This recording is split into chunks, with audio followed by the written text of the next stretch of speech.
Okay, good morning, folks. Sunday morning.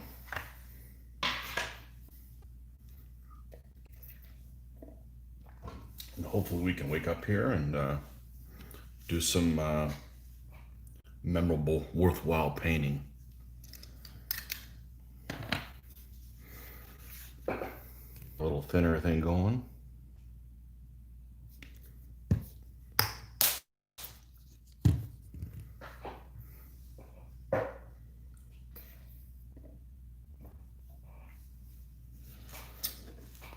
We finished up our first stand of Hungarians yesterday morning. And yesterday afternoon, we attempted to work on. Tell you what, I'm literally when I get off the air, I don't do anything else here. I don't pick up after myself, so and it shows. But yesterday afternoon, tried doing a little bit of a painting, and I think I went for like 40 minutes to save my life. So we had to cut that short, and it was so bad I just didn't even post the video. I think only one person came online during that time. I guess I picked the wrong time, and I wasn't animated. You guys don't need to watch this. This is really for me, but it does help when I'm kind of losing energy and someone's thoughtful enough to come in and have some discussions with me. Kind of keeps me awake. That's what happened on Friday night. Friday night I was kind of out of juice. Thought I was going to leave, and then I kind of did a Q&A with someone, and it kept me awake. So I really appreciate that when that's possible. But anyhow, yeah, I kind of had a fail yesterday from that standpoint. But I did do a little bit, and I'll show you guys where we started off, because normally, you guys where I kind of left off yesterday. I started working on the shields of these Spearmen, and this is actually the one that I did kind of as a test. And he's not completely done, but I wanted to pace myself off for the striping on it. So this one's closest to being finished, and I figured at that point I needed to take the other three and bring them up to the point where this shield is. So that's where I was, and I just totally ran out of power. So that's what we're going to attempt to pick up on these guys. And I don't know why I do this. I'll do one guy as a test just because I'm not sure how it's going to turn out. And I don't know why I do it, because it rarely is an issue. It's not like, oh, I'm glad I did one because I really didn't like how it turned out. That really isn't an issue for me. I'm not trying to pat myself on the back, but experience is the most powerful thing in experience in painting. Is you know right off the bat when you're on the wrong track. And there's no reason to hedge your bets when you can paint your way out of a problem after doing that kind of stuff for so many times. So I think in recent memory, I've only had one figure that he didn't turn out how I was happy with, and that was the commander of my Nan Chow. And I had to change the color of his shirt. I think he was originally had a red shirt, and we changed him to a dark blue. So, but other than that, just plug along and have some confidence in yourself. So, all right, that should be the name of my channel, The Confident Painter. All right. All right, so we got this guy. We're going to put him over here so I can kind of keep an eye on at what point we get to where he is. And I don't think I can keep him on the screen, can I? Maybe I can. And let's bring these guys up to thing and take a big chug of coffee. I went out midday and had a nice lunch and had a couple of beers, and that just put me over the edge. I was like in zombie mode.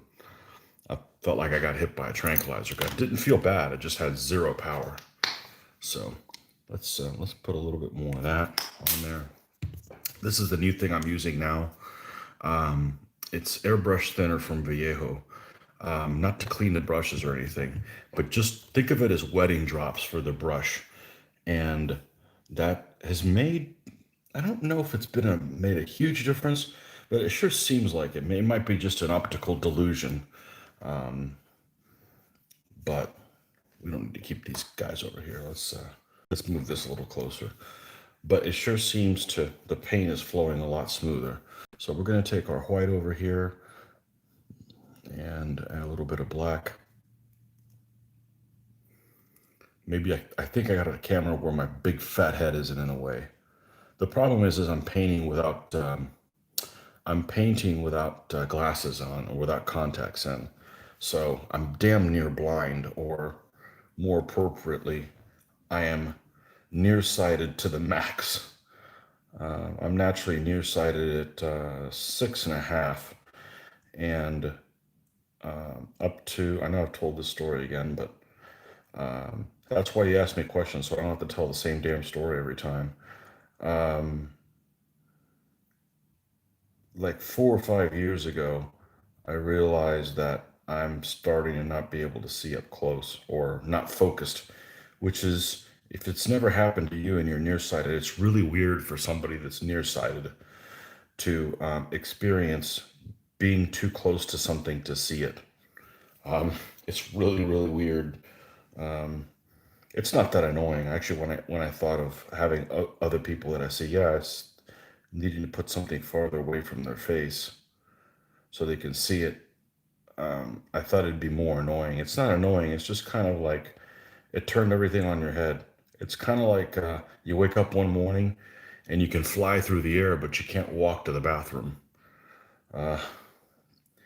Very strange. So I just started, I bought a pair of readers. At that point, I bought the strongest pair of readers I could get. They're 3+3 25s. I just got these at Walgreens and used that for a little bit, with contacts in, because I've always painted with contacts. And that that worked for a little while. And I just realized that,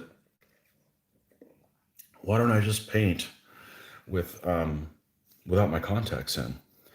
And I was like, I don't know why it didn't occur to me. And just being super ignorant.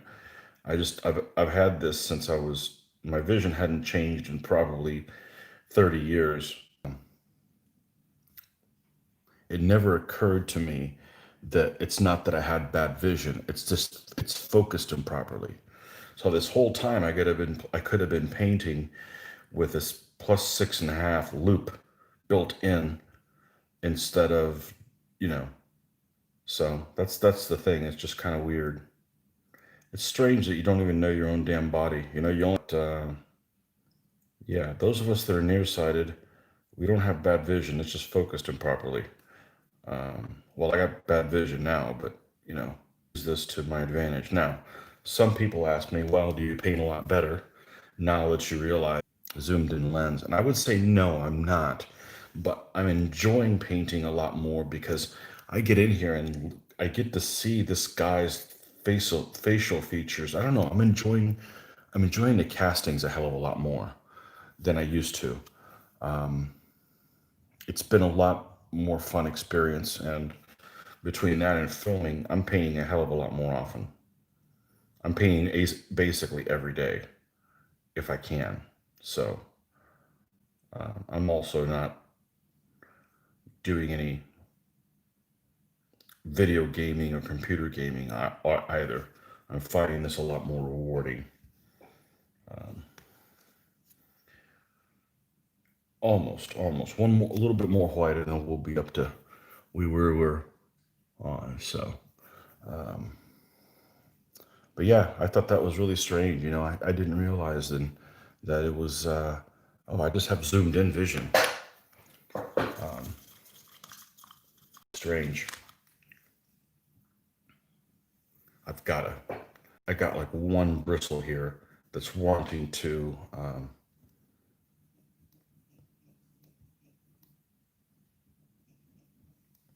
Get thicker. The paint is sticking on one bristle, and that's what this helps. This helps it from happening as much, and I was catching when I was going across those lines. So, all right, let's see if we can get back, so I'm going to add some more white to it. We don't want to go to pure white yet. We want to add, I don't like doing too few levels. It looks weird to me. Layers.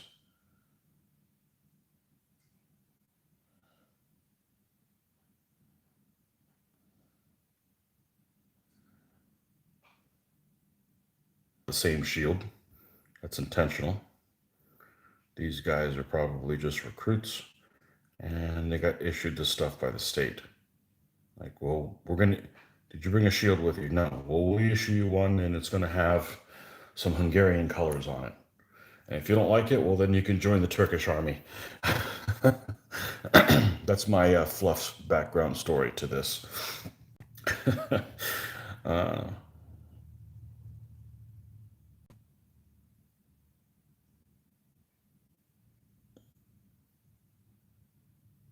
and I'm not sure that I'm going to build all versions. I probably am not going to build all versions of this Hungarian army. I'm specifically interested in a late Hungarian army that is going to be a pair for the my medieval Germans, my Ottoman Turks, Mitch's Hussites. Um, that's really my focus.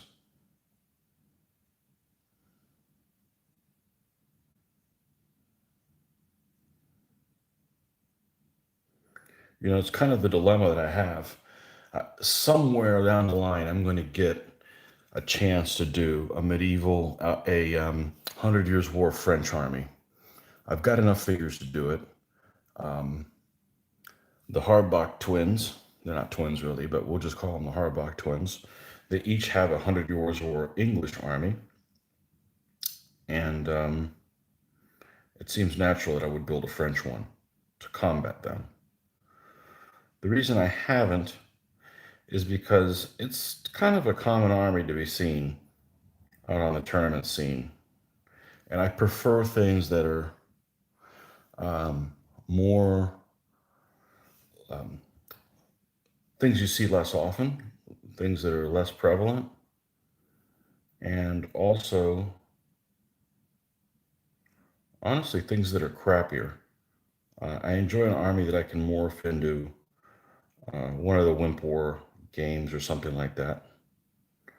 So, those of you that don't know, that's a minimum of 6 elements of Saloy or light horse, any combination of the two.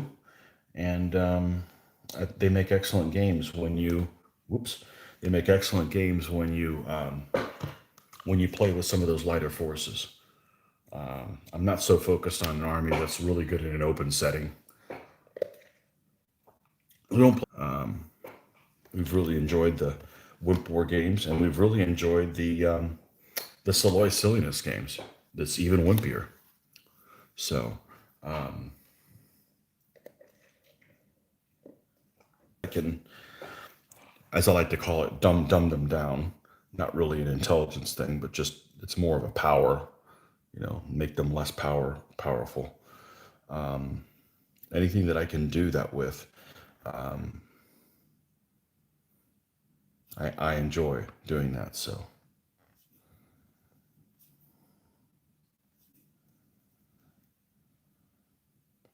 I gotta make sure that I don't step up too fast. I think we should be okay with this color here. That's about where I would have left off.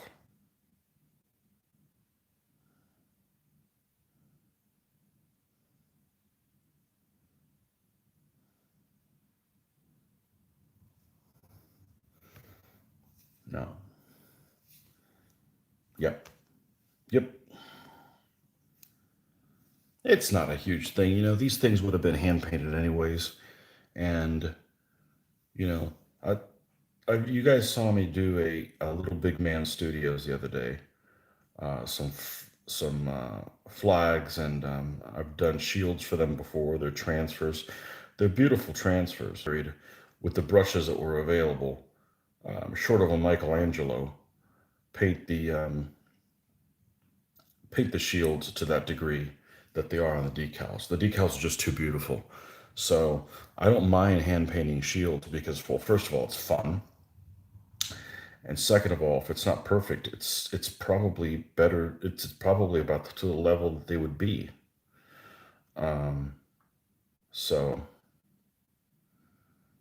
that's at least my justification for it. And but I do like painting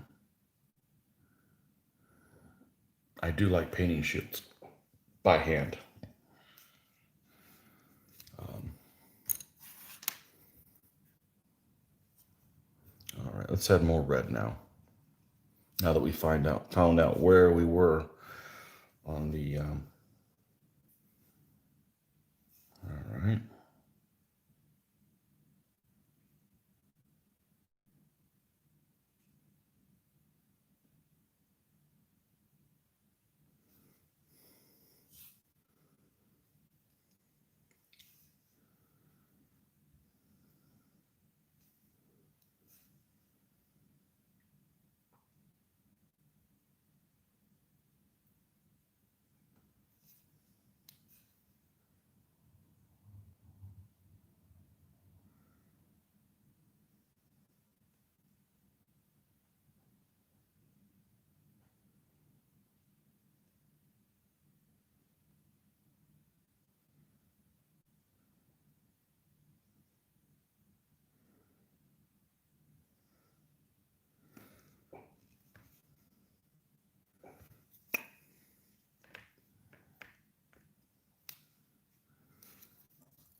And I don't actually find this very. I could fix it. It's not like it's that big a deal. I'm I'm putting this paint down in such thin amounts that I'm not really covering up any detail. So it'd be real easy to just repaint all of it. So now, unlike water, this thinner kind it's definitely different. If I was thinning this down with water to get this to apply smoother, it wouldn't be behaving as easy. It wouldn't be applying as smoothly across.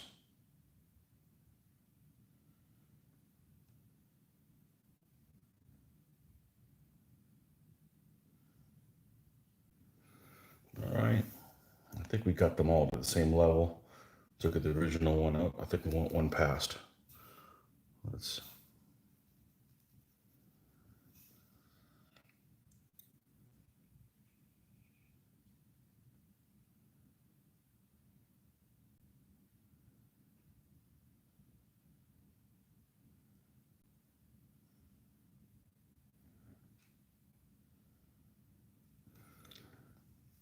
Okay, now I know there's some yellow there, but I don't think it's alive. Oh, wrong glasses. We don't want the reader. And let's grab this one. No, where's that? Where's that really light one that has the most misnamed yellow? This thing's called. No, it's not this one. Which one was it?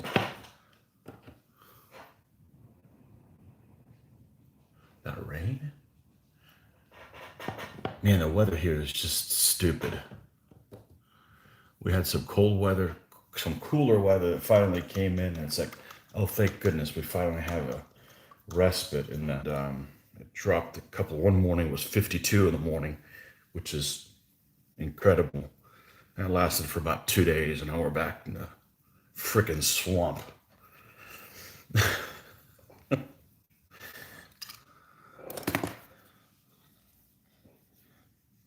It's the worst thing about Florida is the weather. Um, Way too much, but that's okay. That's the most wet I've ever seen that color come out.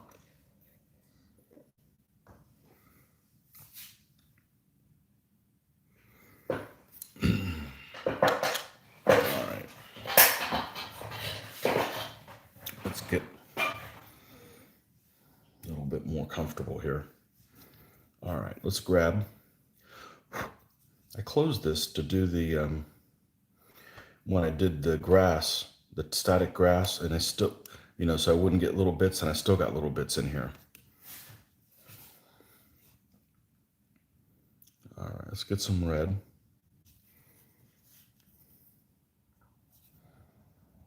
And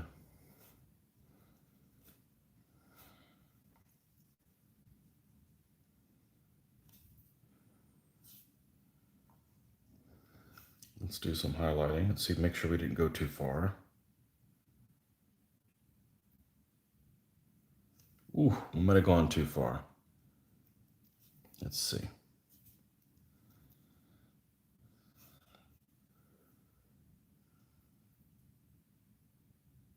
There we go. I don't mind that it gets pinkish. I just don't. I just want to make sure that it still looks like kind of run-of-the-mill red color.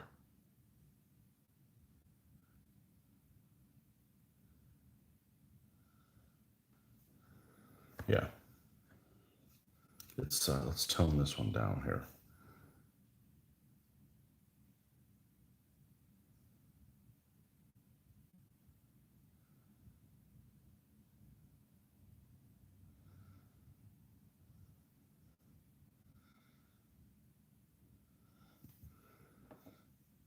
Yeah.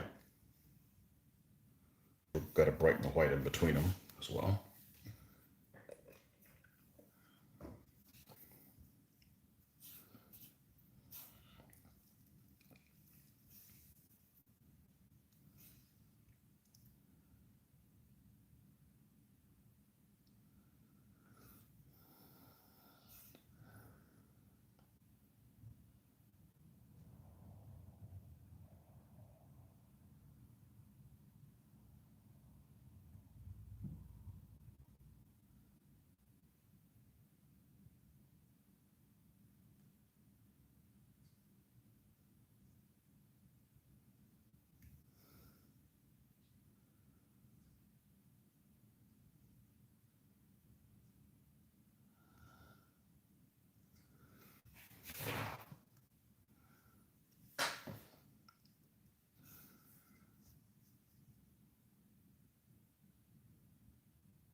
Yeah, Chris was up early. I thought I'm the only idiot that wakes up early on the weekend. Good. I'm glad there's other people like me. I don't see the point in sleeping in. I certainly don't see the point in sleeping in longer on a day off than on a work day because you might as well enjoy your day off.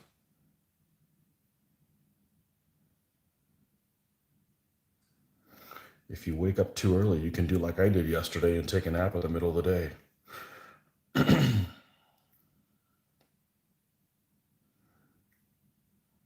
Which I can probably count on two hands how many times I've ever done it.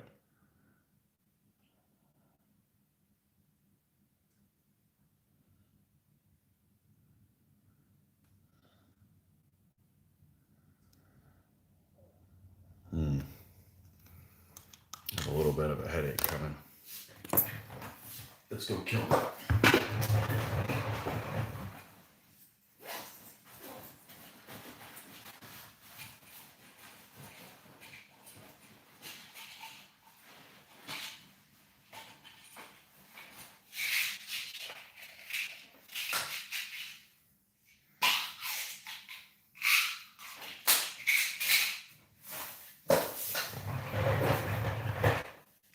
That's not on the menu day.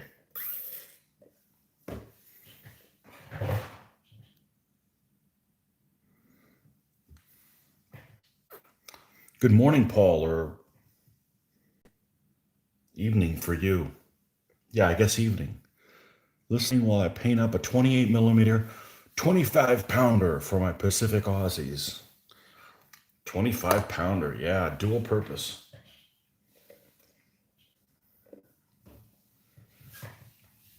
Mmm.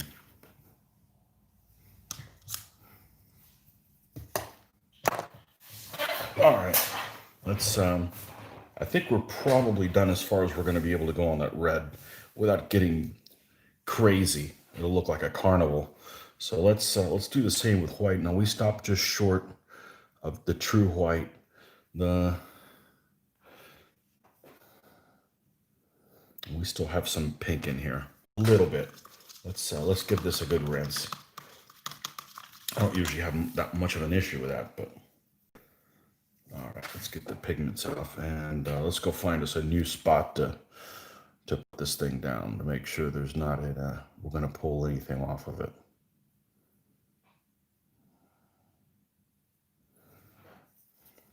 And funny thing is you can use this thinner. The colors don't seem to mix into each other on the thinner. I don't know what it is, but like I said, this is just kind of wetting drops, and it seems to be helpful. It might just be you know, it's definitely re-wetting the brush. Whether it makes it apply it easier, I don't know. But at the rate we're going, I have a lot more of that stuff to use, and I'm probably going to be rebuying it. The reason I got it is I watched a video on how to transfer paint over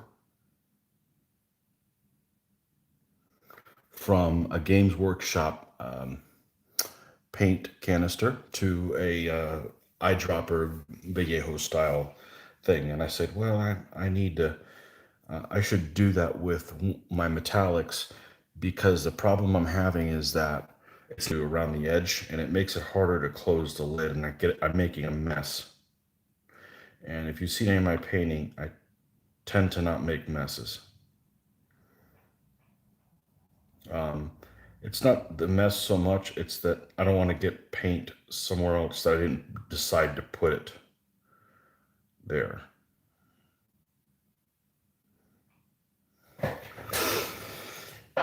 So one of the ingredients for the recipe is to in the paint so it's smoother.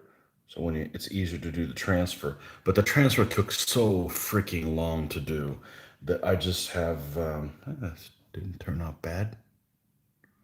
I just had no interest in doing it again with any of the other colors. I figured, oh, it's real easy. No, it took hours. I was doing other things while I was doing it. It's not like I'm sitting in front of like 4 hours transferring the color over, but that was just getting I think, is it lead belcher? Yeah, the lead belcher into this little container. And what you're left with is you end up adding more thinner, adding more thinner. You end up using a much thinner color than you had in there originally, which isn't much of a problem because I'm pretty much thinning everything I use.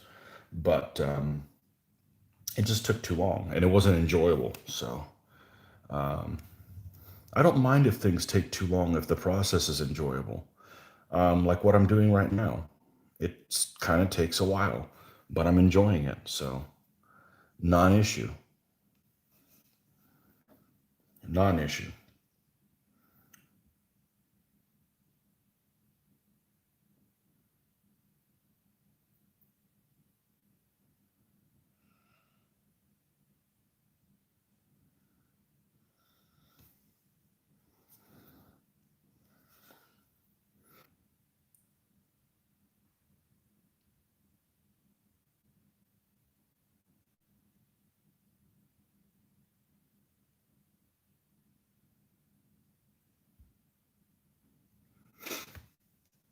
I was watching somebody else paint the other day on YouTube, and there they go again with the what I like to call painting in midair.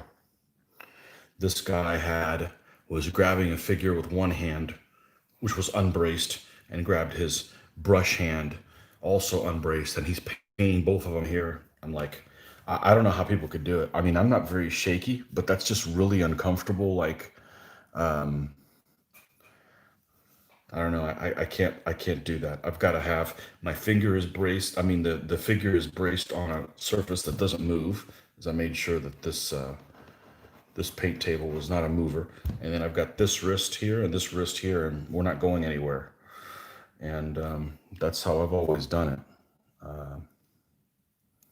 But I've seen lots of people that paint in midair, as I like to call it.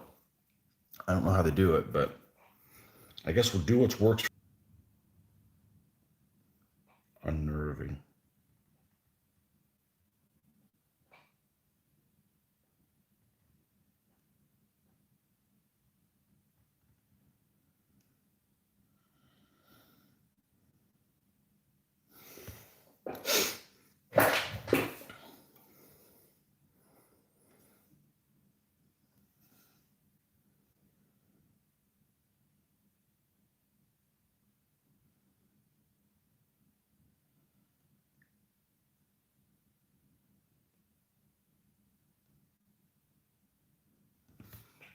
Okay, these are up to the same level.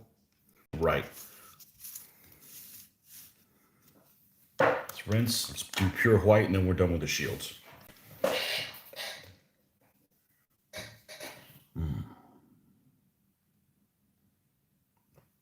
Vallejo airbrush thinner. Yes, Chris. This stuff is amazing. And what it's supposed to actually help is the paints work smoother and you don't run into issues like, I don't know if you can see right here, but some of the paint decided to stick to the brush. It keeps that clumping from happening because I'm not using a whole lot of paint. So the brushes tend to dry out as I'm painting something. And then if something does stick, I just end up, just a little bit of a scrub with a fingernail and you're good to go. But it's helped. I didn't intentionally buy it for the purpose of that. It was just the byproduct of transferring the paint over. And I think that was a big miss. I won't be transferring any more paints over. It's not worth my time. If it did help me discover to using this, then hey, that was a win. So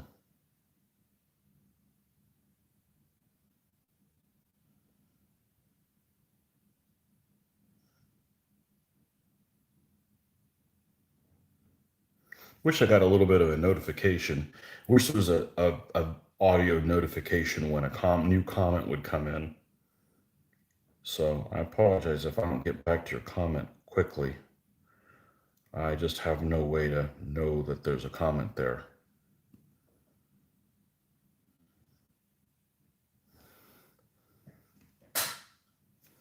Okay, this is what we're looking for. It's not perfect, but it's perfect enough.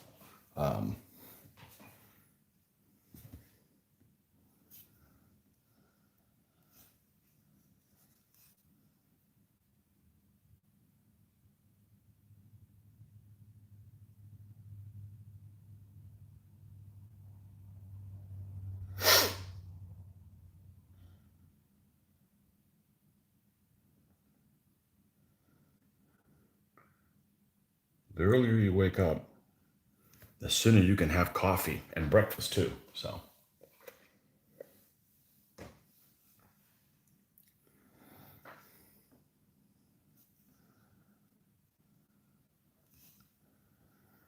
I did something I rarely do anymore. I stayed up late to watch a movie.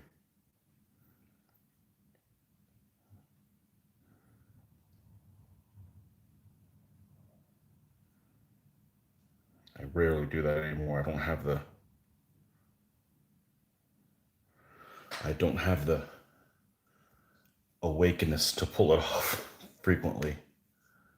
And I went over to my mom. She lives only 7 houses down. And we watched a movie. She's one of the few people I can count on to watch an action movie with me. Well, my daughter you can count on, but she can't watch rated R movies. And just about everything's rated R, unfortunately. So, not yet. She's close to being able to, but my wife is great, but you can't count on her for action movies. Just, she can't be good at everything, damn it. Well, she's no good at painting, and she's no good at action movies. She's got everything else down, so.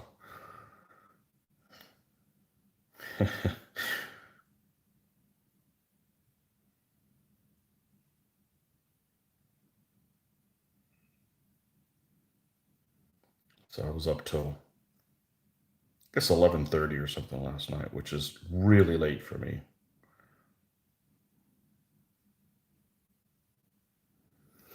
Okay, I think we're done with that. Now, let's figure out what the rest of this guy's going to be wearing. Uh, Use a lot of craft paints. You know, craft paints are cleaned out here. You can't find craft paints in the stores. Somebody said that they found them at Walmart. They were out somewhere else, but in other stores, you can't, like Michael's and stuff. Michael's is cleaned out, like it was the end of the world is happening, and everybody wanted to get crafty.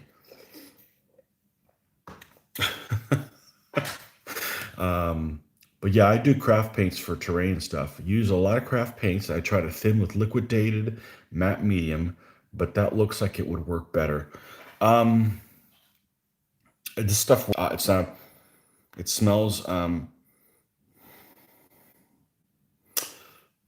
not rubbing alcohol, but like that.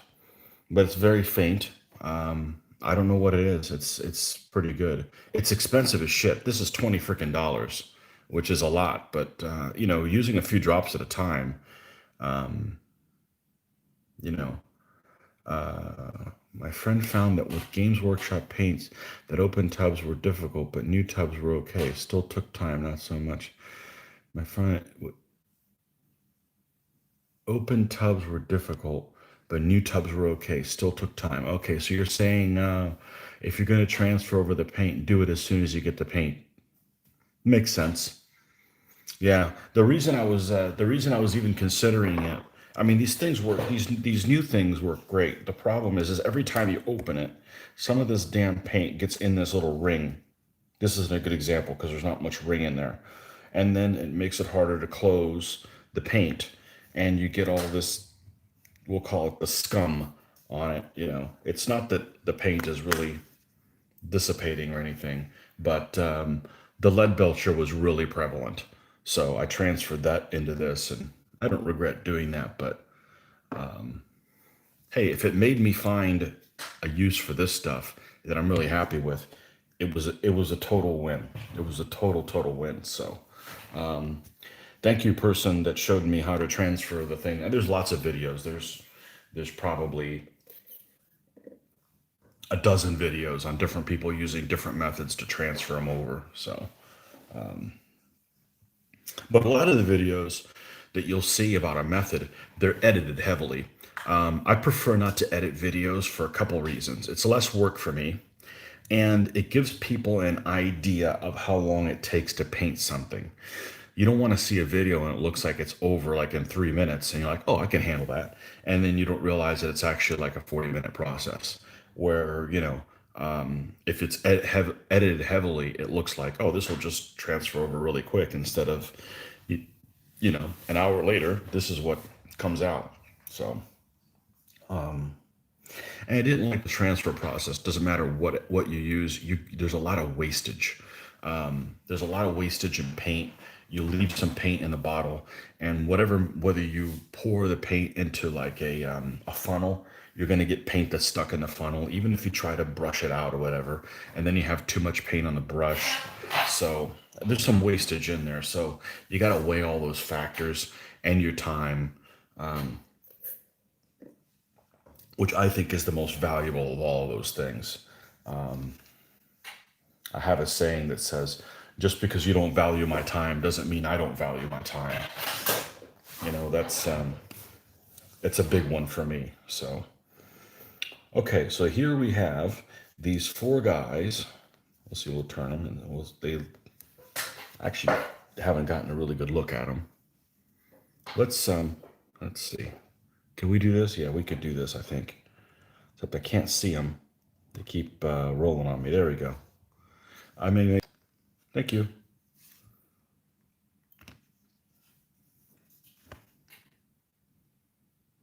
And light and darkness.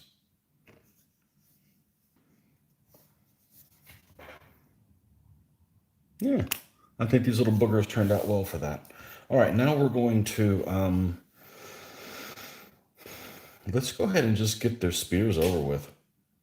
Let's just go ahead and just do their spears. Now, I've been, this is a pretty light colored shield. It's got white in it, so I don't think I'm going to use a light colored spear.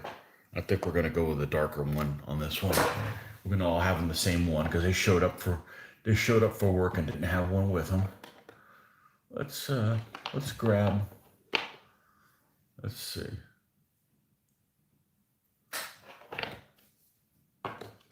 Let's see where this SS Camo Brown is.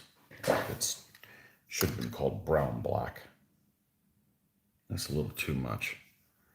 I don't want to use the chocolate. This will be fine. If it gets a little grayish, that's okay too. Because I'm sure that his shirt is going to be.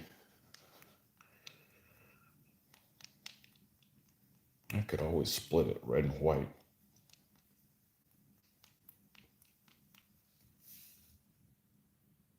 Let's go with this color. If I don't like it, I can repaint the spear. Oh, this is getting wet, drying out a little bit.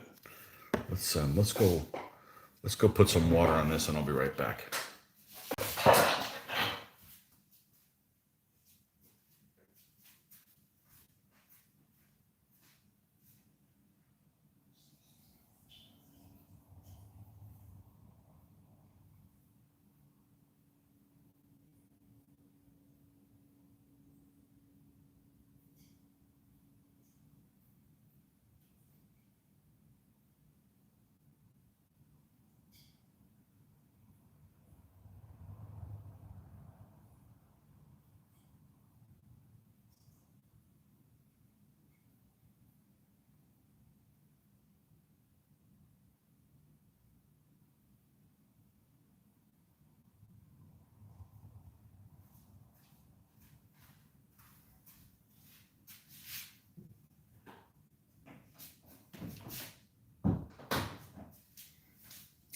I just realized I hadn't added any water to this wet palette in probably 2 weeks.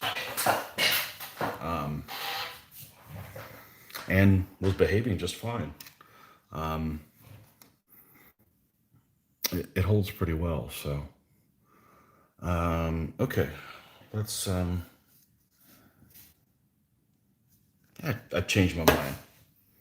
It took too long. I changed my mind. I'm not going to use this color at all.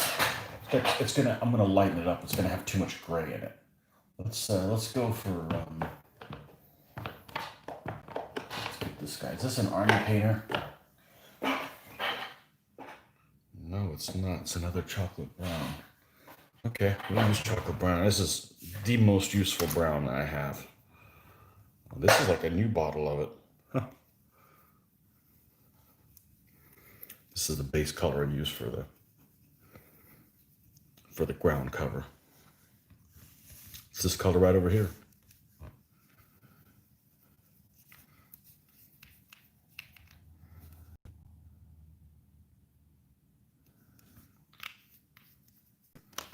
How's our black doing these days?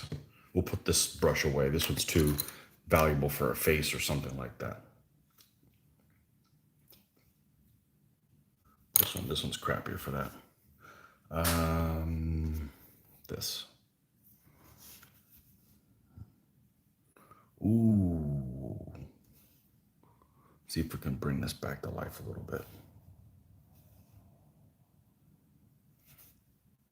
There we go. It's enough black. As I get more black.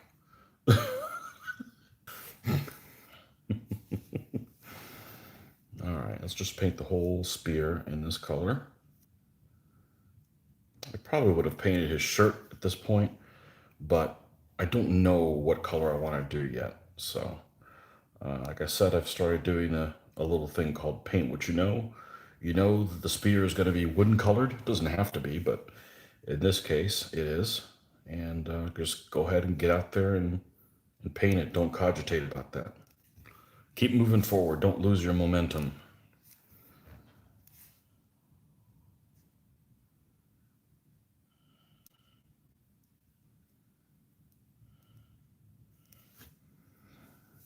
Okay. Unusual. I'm painting 4 guys at once. I never do that. You guys know that. I never do that. It's not any quicker. It's quicker if you don't have to like mix colors and stuff, but the wet palette doesn't really, with the wet palette, you don't save that much time doing multiple folks.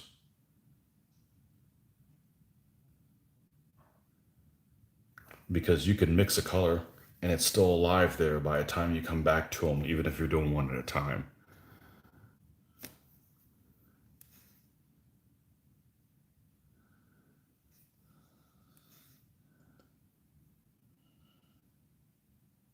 Strange, and I'm grabbing them by the spear tip. I'm almost never have to do that, but this guy's kind of stumpy and kind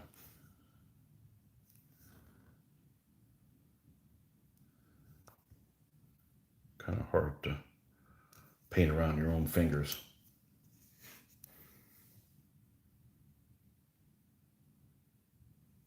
Okay, comments, move on. Coffee.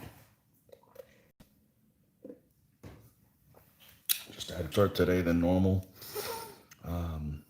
Normally I'm on like by 5:30, but no biggie. I was up a lot later than usual, so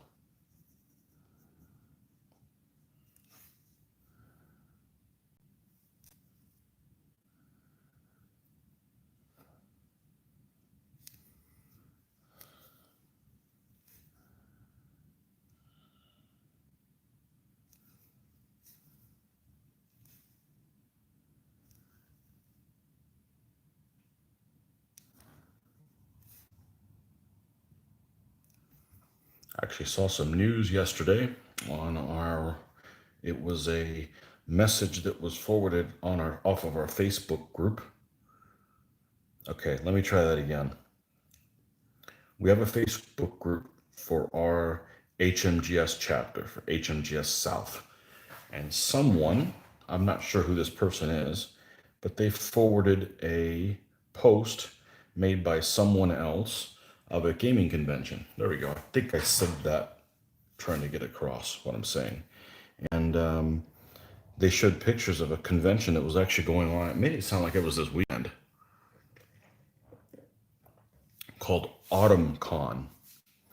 And by the look of the vendors, I forgot to look it up where it was, but the look of the vendors and stuff, the vendors had like their little placard there of what their address is and everything. It seemed to be like it's somewhere in Illinois. But yeah, so I guess somebody's having conventions, which is kind of surprising.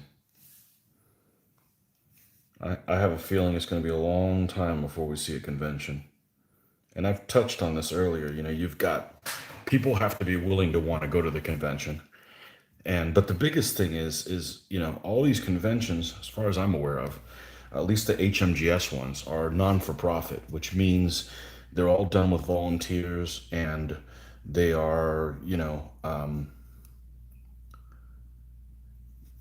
they're not huge money makers. So you can't have one convent. You can't hold a convention when times are iffy from the standpoint of attendance, and then the bills. I just know this from our local one. It's always that's a big consideration. So I'm surprised somebody would be holding a convention because if you hold a convention, it normally takes 400 people, and the government allows you to hold it. I would see half the people showing up only. You got some people that just aren't going to go to a convention, and you know you you need a certain amount of a rent of the area and stuff. So it's kind of a big risk for people running a convention in uncertain times when they just have no idea what the attendance is going to do.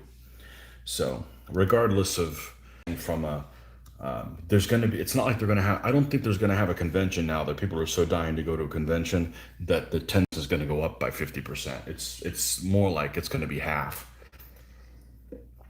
It was actually might have been actually be worse than that. I saw some of the pictures and it looks like there was not a whole lot going on. So I don't know when it's going to get back to normal. People think it's going to be next year. We've already registered to go to Historicon next year, 2021. But if I was a betting man, and I'm not, If I was a betting man, I suspect that there will not be conventions next year. It's best to, our plan is going to be, look, we'll plan on going to them um, when they have them, but I'm not holding my breath. It could be, it could be a long time. It could be years. So, generally, and we've canceled two this year. One's coming up in November, and I don't think that. I mean, December, first week in December. I don't think we're gonna. I don't think we're gonna be able to go, even if we want to go. I mean, hell, there may not be another cruise for 10 years. There's just too many factors that are just out of anybody's control. So I like my palette for touch-ups. I always catch something that needs a minor touch-up and it's huge. I don't have a big problem mixing things. I've had to do a touch-up on something that I did maybe 5 years ago, and I can get close enough. So that's actually not an issue, but it does save a lot of time. Let's see. Do you ever refer to your source material when painting, or have you read so much before starting that you trust the artist in you to get the feel of the army? Yeah, unless I'm doing a specific shield where I'm trying to copy something, or if I'm trying to copy something that someone painted and I want it to look almost identical, I kind of go with my gut a lot. I've just done it so many times that I mean, but it's not stressful. Thank goodness. I wouldn't do it if it was stressful. They pay me for stress. So you're back, Paul. I didn't know you left. Australians are not allowed to travel overseas for holidays until 2022. Apt to change at any moment. I guess. In the UK, there have been several in the cloud shows. Traders offer deals, and there are other events to a theme. Yeah, I'm fortunate that I don't really miss it. I mean, having this international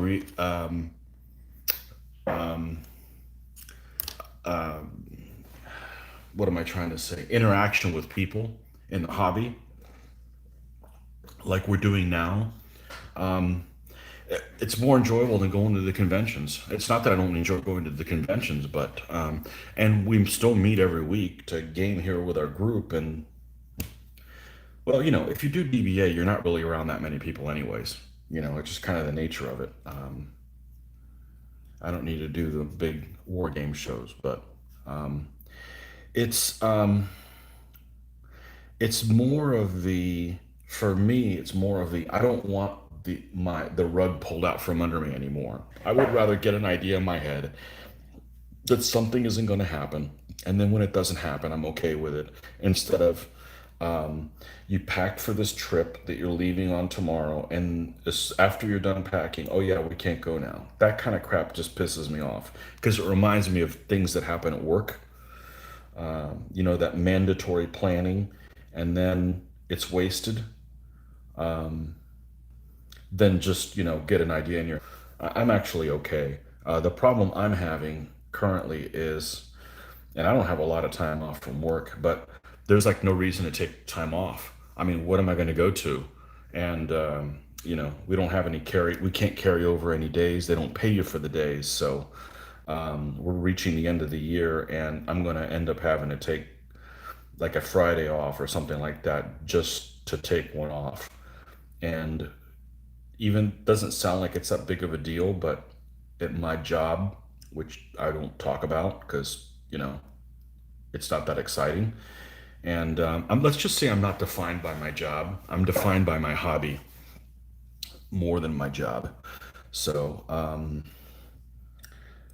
the it's a pain to take time off work because I have to leave everything done, and invariably the lemmings that take over to make sure that things happen how they've set off. Usually, we always end up hitting an iceberg. I use the analogy that it's like the captain of the Titanic. You take a nap and you hit a freaking iceberg anyways, and all they had to do was just steer straight. So I don't like to be away from work and have to clean up the mess. That's going to happen this year. So whatever. And it's a huge pain because like the day before you leave, that's like a hell day. there's a lot of stuff that has to be done. And it's not the stuff that needs to be done. It's the, you kind of have to wait till the last minute or the customer changes their mind about what they want, and then you end up having to redo it anyways. So it's one of those things. But I don't take emails when I'm not at work. I don't, when I'm not at work, I don't think about work. So, and that's worth a lot to me. So a lot of people are always like answering emails and stuff like that. And my job's very inflexible as far as hours. I need to be there when I need to be there. And, you know, so I've kind of taken it upon myself. I'm not going to do extracurricular stuff because if my job's going to be that inflexible. So, but that's just me. Some other people have job flexibility and I do not. So, well, other than that. So it's not that big of a deal. Once the first convention was canceled and there was kind of like a no end in sight, it was like, okay, well, I guess we're not going to do any conventions this year, so we'll just film games and get a lot more painting done. What's really amazing is that I have, can't you tell the caffeine's kicking in now? Good. This is what I like. For having no deadlines and no reason to get things painted, I'm getting 10 times more painting than ever before. And this is very therapeutic for me. This is like the best thing I can do. That is very fortunate. And I also kind of work in an industry that's not really affected by this whole pandemic thing so much. You know, I'm not having to wear any additional PPE than normal. I'm not really close to other people, etc. So I'm kind of not affected by it. It's kind of weird. Yeah. So it's not really a time of stress for me at all. So I guess I just count my blessings and move on. But I've really enjoyed the hobby aspect of this. You're a police sergeant. Oh dear. I'm sorry. 27 years. I hobby to forget work. Yeah. I've worked, I'm over 26 where I'm at. So, and yeah, I couldn't do police work. I have the wrong personality for it. I'd end up a vigilante. I'm like, no, I'm not stopping you for the fifth time for the same thing. We're going to take you out back.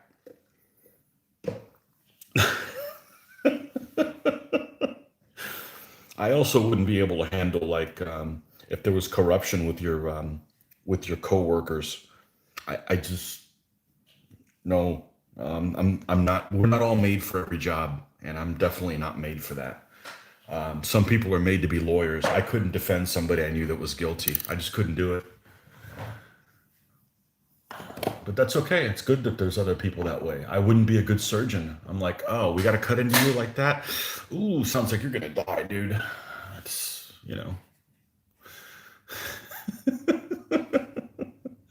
it's all right that we're not all good at the same thing. That's why you specialize. You know.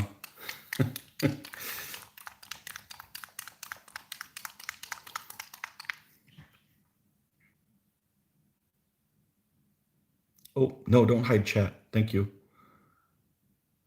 Old school policing. Is that what I was saying? You take him out back and beat the crap out of him, break his leg.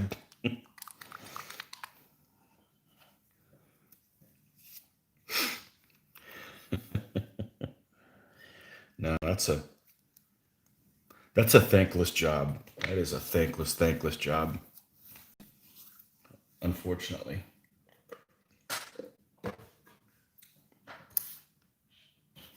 firefighters. I'm not going into a burning building to keep me alive. But thank goodness there's people that do that.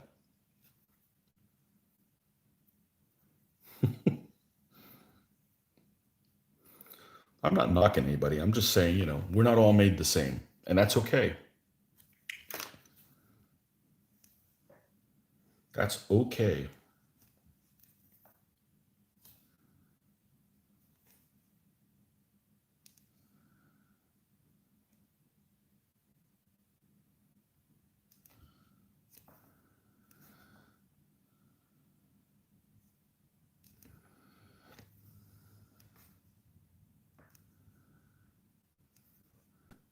lighten this up a little bit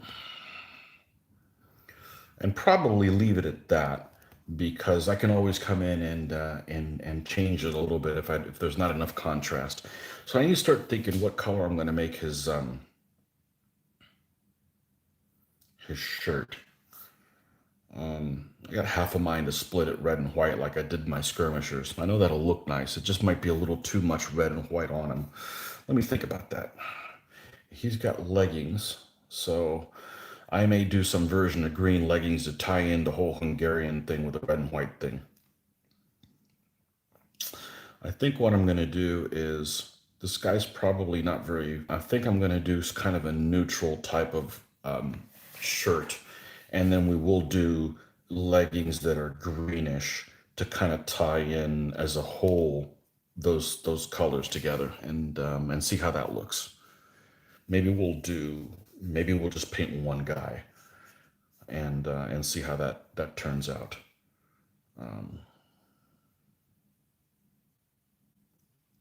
This is the kind of stuff that you think to yourself, but when you have an audience, it's more fun to speak out loud and kind of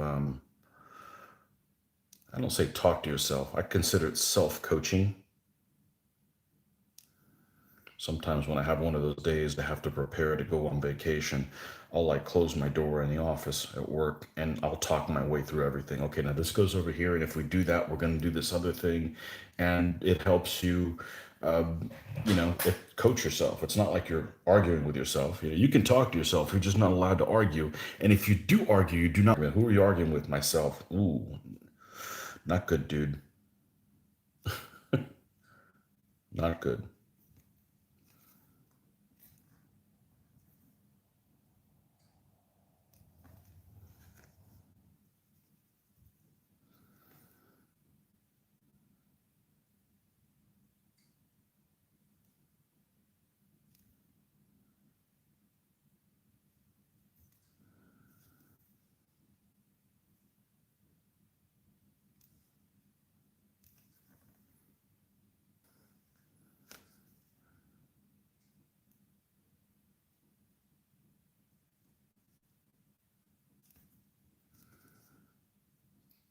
This is going to be one of those that the last thing I'm going to paint is going to be the spear tip.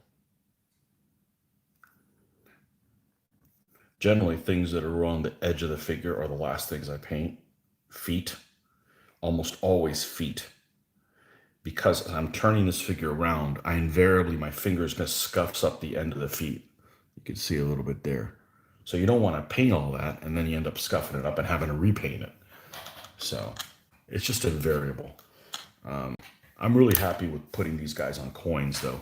Putting on them on some stick where there's multiple people, I'm going to have issues getting to the detail on the guy on the inside. I want to be able to minimize as I need to. So, okay, these guys are done. Let's pick one candidate. We'll grab this guy right here, and let's do his face. Man, I love doing faces. Really good face castings. So I know you guys have probably heard me bitch about Essex miniatures. And the problem isn't Essex miniatures. The problem is when you get a DVA army or anything like that, they get to pick what miniatures in the mix that they have. Essex has tons of guys that are really good. They occasionally have some guys that have weird poses or awkward poses. This is not one of them. But they have some pretty good faces that are relatively easy, friendly to paint. And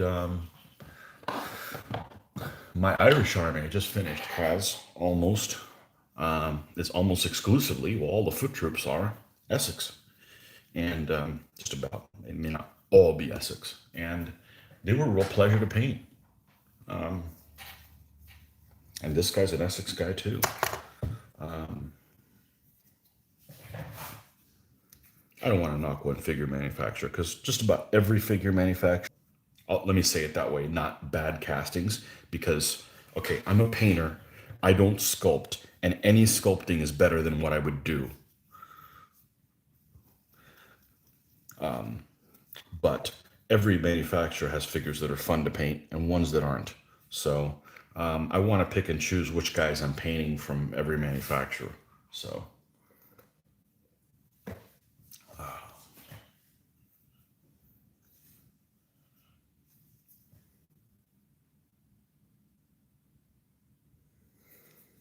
Hungary is famous for its blue dyes, almost indigo in tone. During this time period, because I'll give them a blue tunic. I ain't scared. And that might actually work okay.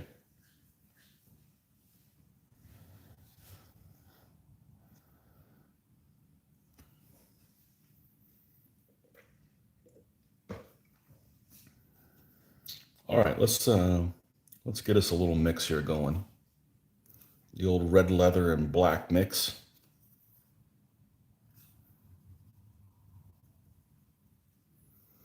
And this is something I don't need to paint everybody together to get it down because man, I've done this so many times. And if faces come out a little different, that's okay because they're different people.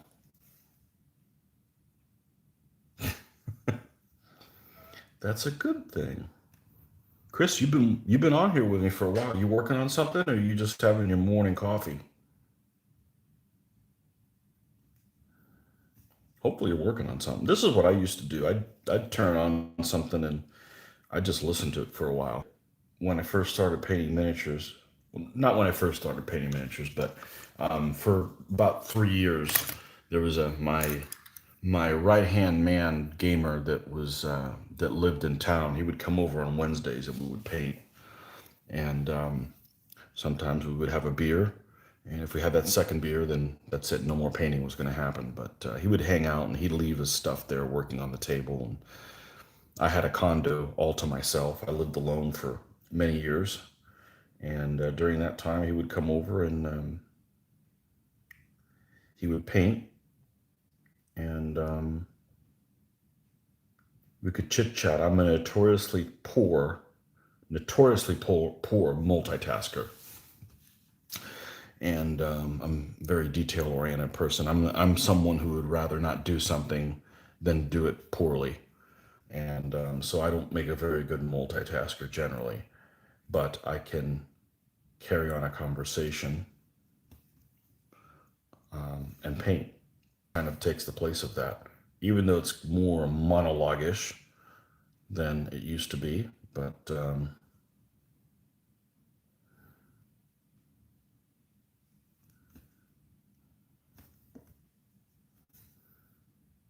it's also fun talking hobby, which is difficult to do with people.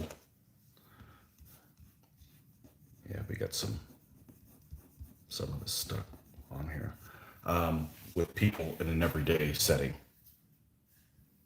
Not difficult to do. You can't do it at all. So this gets this is my verbal workout about hobby. Yeah, let's add more of this color here.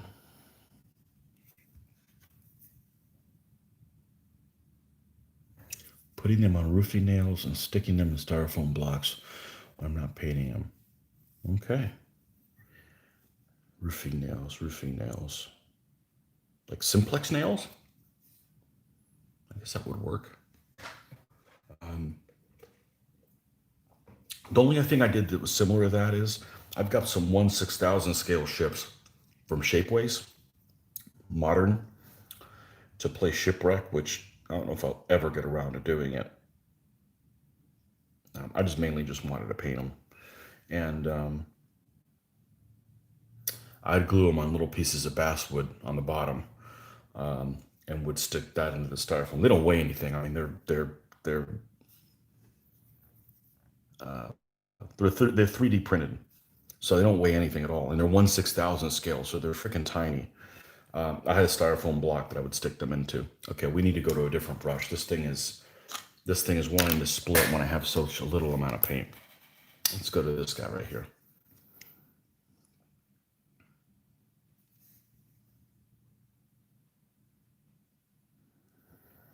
Yeah, I'd stick them in little styrofoam blocks there.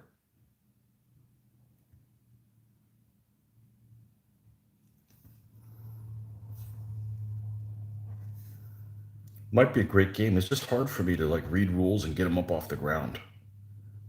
I gotta like play the game first to have a frame of reference. Rules person. I want to paint. I want to do research on the armies, flags, etc. Learn. I don't feel like I'm learning by reading rules. I don't know.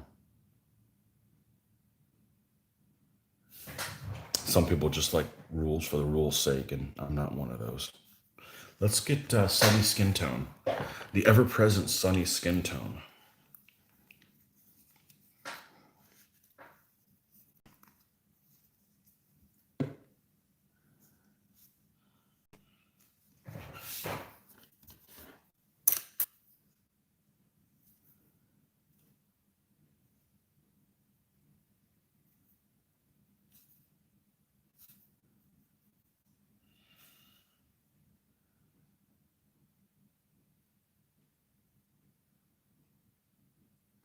This is a finely cast figure.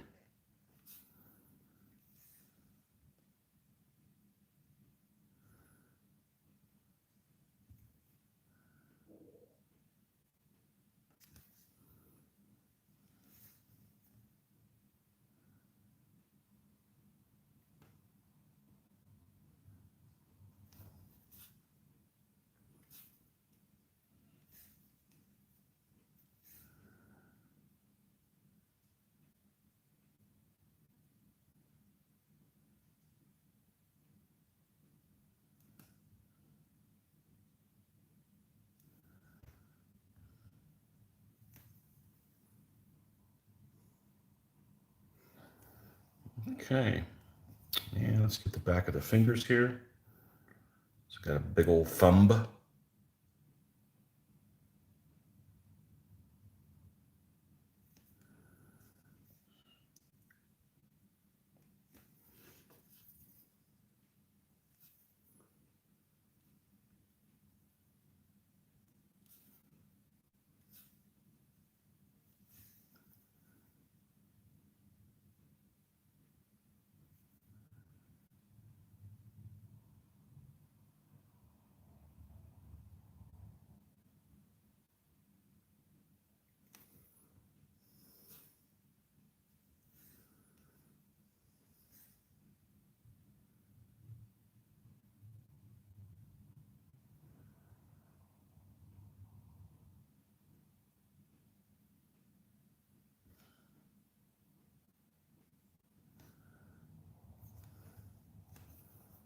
Oh, this little guy is going to be cute.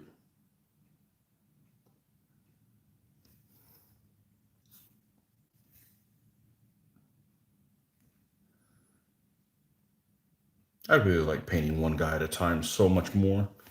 I really do.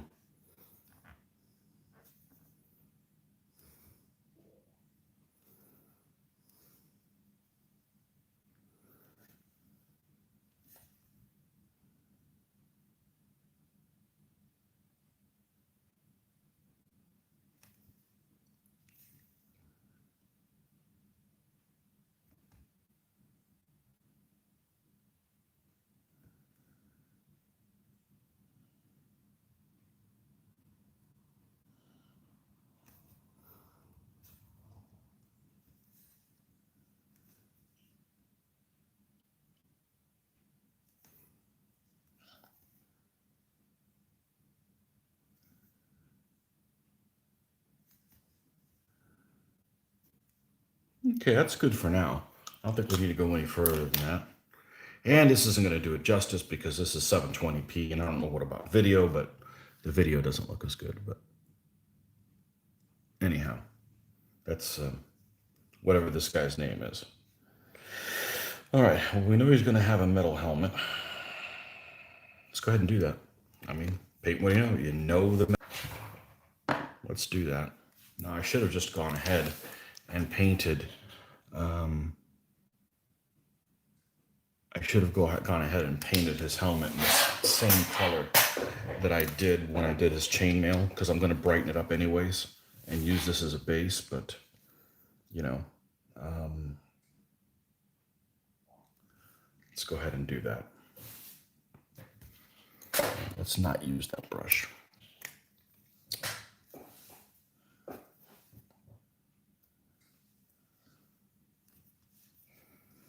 Yeah, normally you was putting a little bit on there. It doesn't seem to. I'm going to go ahead and do the spear point as well.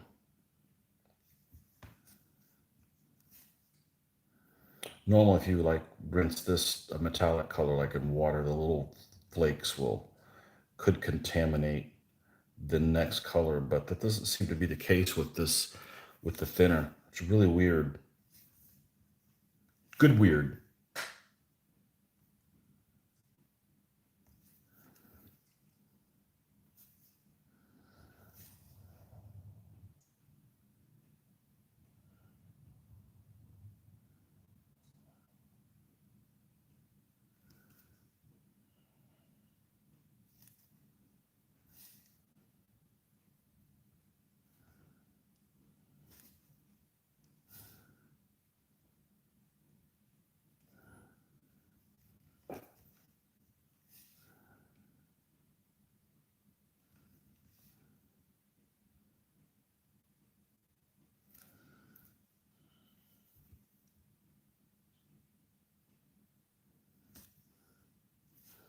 See what else we could possibly do in this color.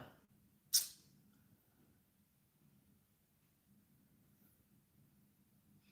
think that's it. What kind of shoes does this guy have? It's like maybe little slip-on ones. Okay, let's rinse this color out.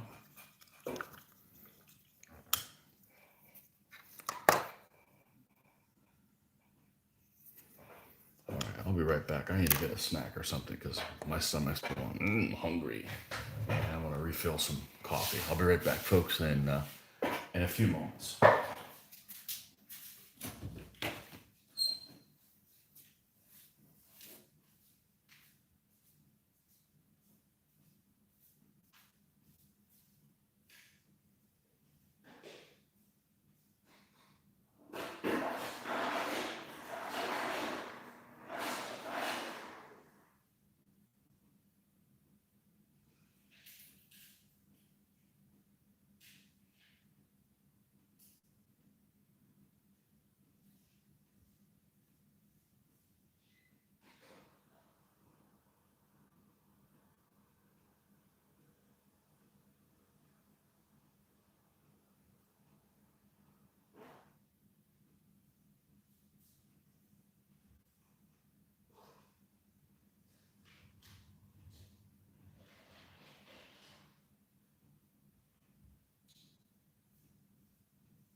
All right.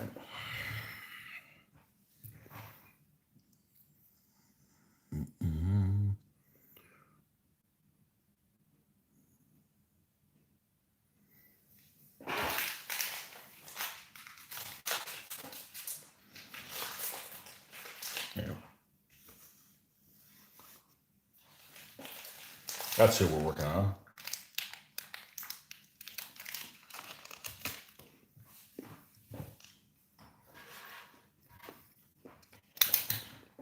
All right.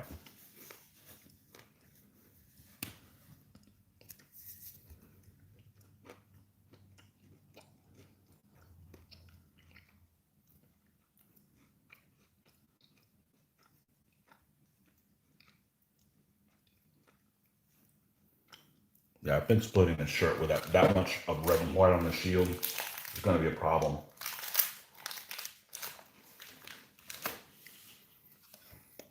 Let's take a little surf.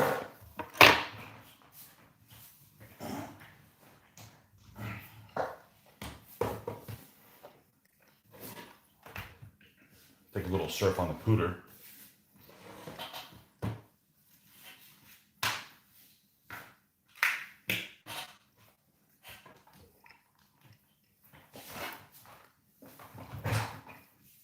And let's see what we can come up with.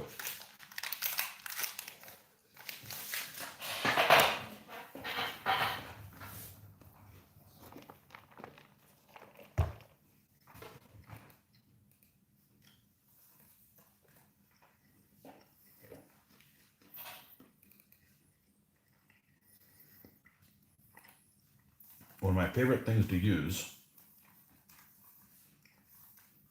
is a Google image search. Huh.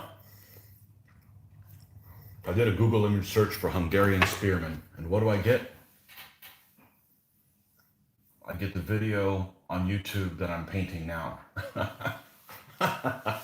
Okay.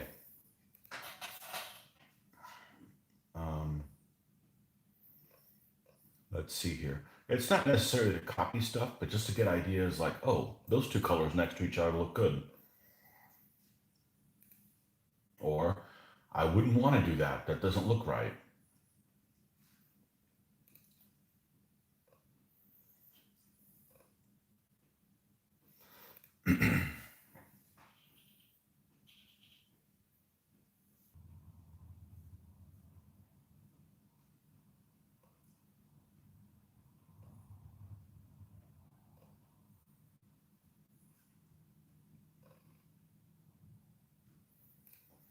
And they have all these, the Total War games and their Total War mods.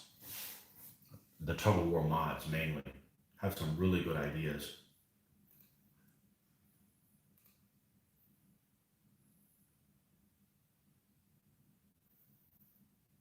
Okay, well, we're going to leave this up. I think what we're going to do is, let's take a look at this guy.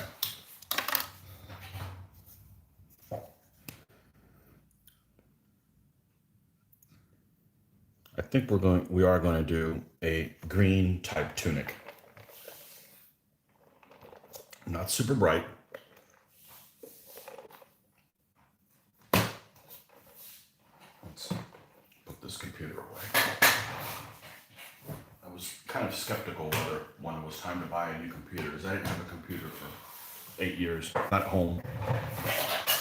And I'm like, I don't know if I want a laptop because you pay more money and they're less powerful. And I can do that with it. I don't want a dedicated computer area. And that's what you would end up getting if I got a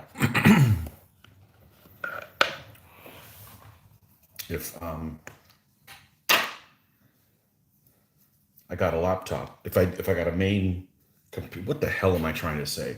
Had I not gotten a laptop, I would have to have a dedicated computer area, and it's been very handy to have the laptop. So kind of dark, but we're gonna lighten it up. I don't want it to be super. This should be fine. Let's try this. This should be fine. That's why we're painting one dude. Not this green. That's like that one's too bright. It's too bright for equipping a whole unit in that color. That's way too much tint to worry about all these guys that are just going to get massacred in battle. Oh wait, did I say that? No, I hope they didn't hear me. Let's see what we got here. Yeah, this one didn't mix worth a damn. I've got some older Vallejo colors that I sold all of my early hobby stuff. I bought them all from Brookhurst. I bought like every Vallejo color they had. I kind of put it right back in the hobby. And I think some of these colors have been sitting on a shelf for a long time, not used. Yeah, I like this for a green. Damn. Am I shedding? Okay. Let's get some black in here.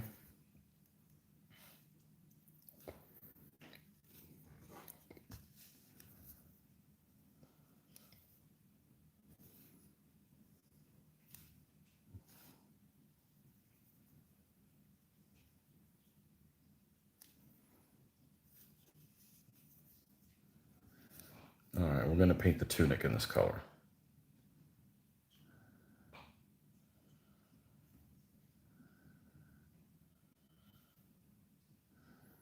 Yeah, Doing the split shirt would be cool, but it's too close to the shield that's also naturally like split in multiple directions, and it's going to look weird.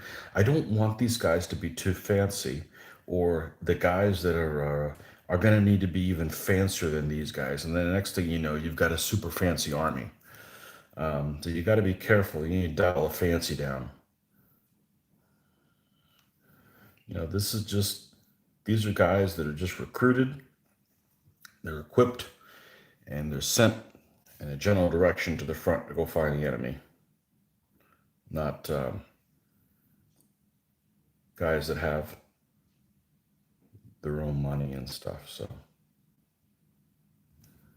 this is just this is a mercenary army, but when you have all these guys that are equipped exactly the same figure in the whole unit, that just speaks volumes of these were recruited by the state and they were equipped by the state. Otherwise, people would have a mishmash of things.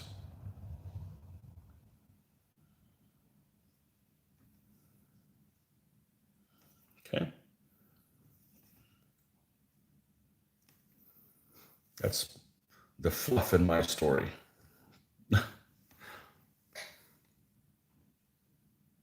Okay. Now we're going to come in and let's just go with the standard color.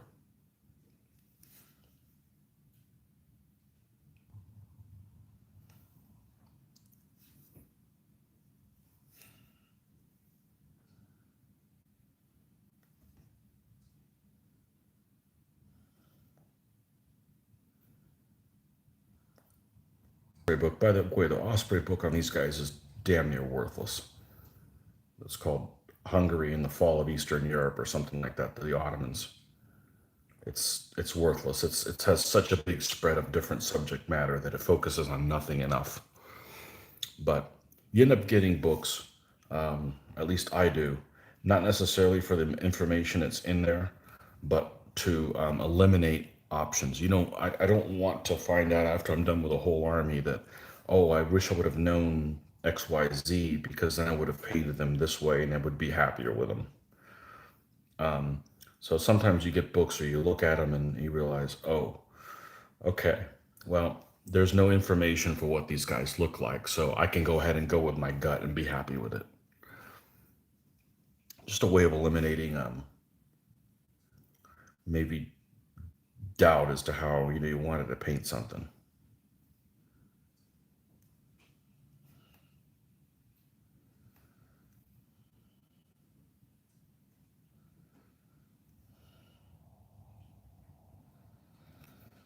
All right, and then we're going to highlight, instead of with white, we're going to highlight with this yellow that we have here.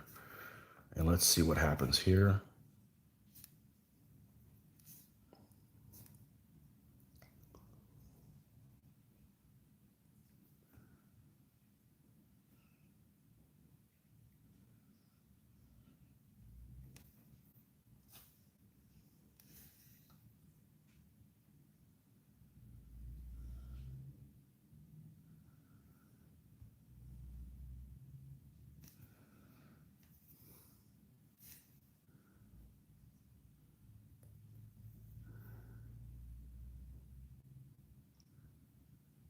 There's going to be more figures that have green on them in this army than there will be in the Irish army.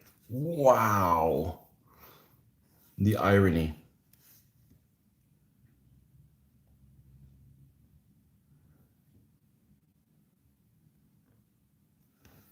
All right, we're going to give one more highlight shade.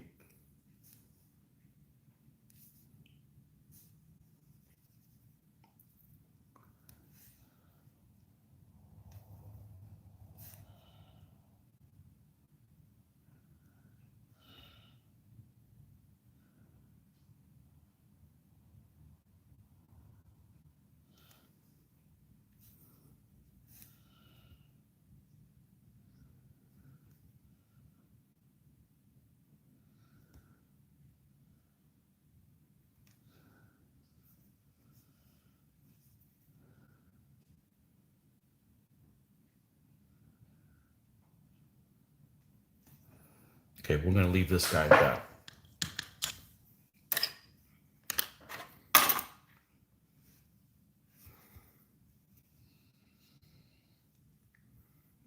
Okay. And for his leggings, I think I'm just going to do a light blue-gray.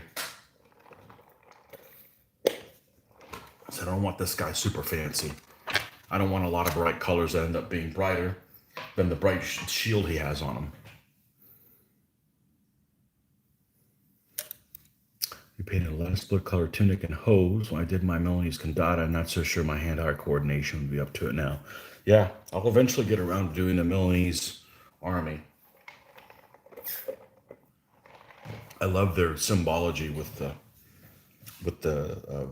this Kantu thing, but I may end up doing a mishmash when I do the Condata because those units switch sides like every week. You know, next year he'd go on campaign against the folks that he just served with their enemy, and it was like, holy moly.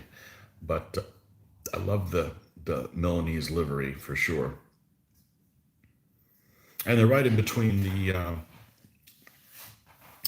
the Empire and France. So, yeah, the funny thing is when you start doing a lot of the looking at the different Condata armies and the leaders and stuff, you recognize the flags like, oh, that's so and so. That's such and such a guy. That's the nemesis of these other folks. You know, it's funny. Okay, let's look. Should we?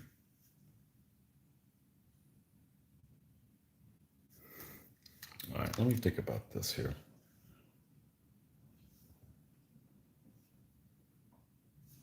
Does have a fair amount of metal on here, so if I go a grayish color, it's going to be similar looking.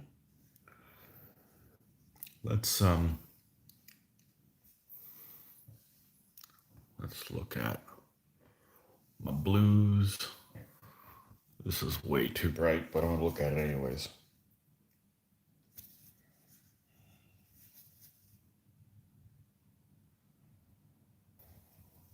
Because this bright color is only going to be part. What, did this thing dry out completely? We're just not mixing worth a damn. No, not mixing worth a damn. Like a candidate for the little balls. I think we're gonna go with this. Let's go let's drop some balls in there. Let's go ahead and pull the end of it. Oh, stucco. All right. Well, here's what we're gonna do. We're gonna do a couple things. Let's go drop a ball in there. Common painter mixing balls. I thought this was a hoax. I bought it and I'm like, I probably just pissed away $6. Nope. Drop it in there. And not a lot, but look, it didn't even go down.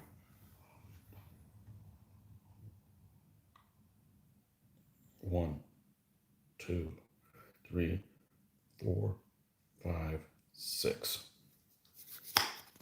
Why six? Why not? Whoa. Hello.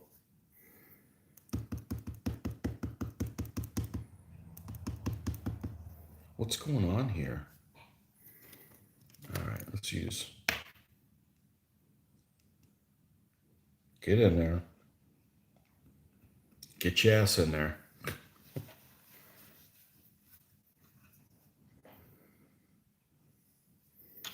And you guys are excited to see me make a mess.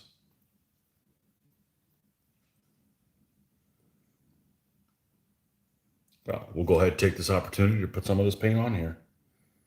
There, now I don't have to pull any out. All right.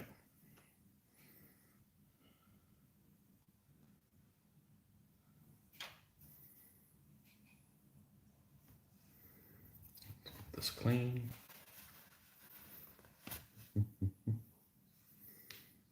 Okay. And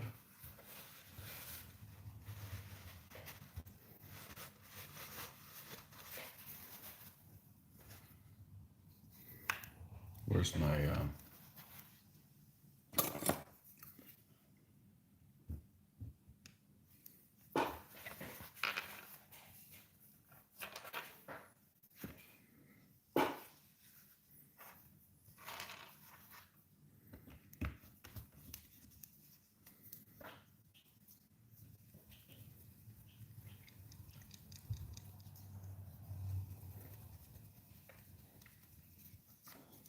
Let's see what we got.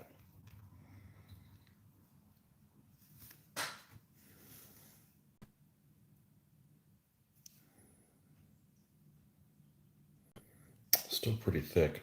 All right, we'll have to mess with that later. We can always put more thinner in there. I don't mind the paint being too thick because I thin it anyways. I just don't want it to.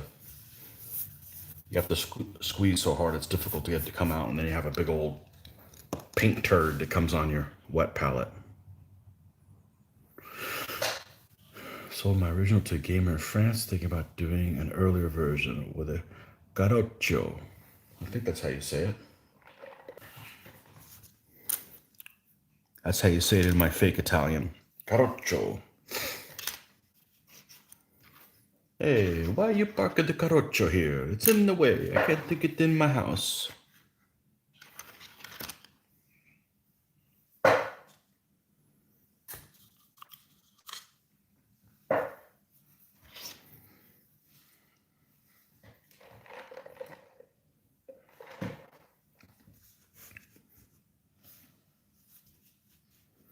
All right.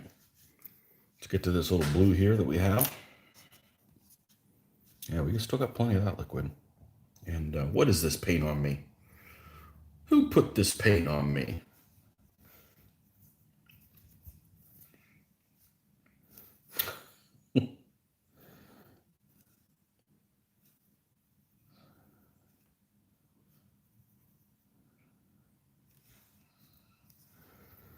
All right. Let's. Wow, there's a little fiber underneath this figure when it got glued down. Holy cow. Okay, well, we'll leave that alone. It's not going to come out. Let's just paint all of his legs. But we're going to avoid a little shoe. He's going to have little slip-on shoes.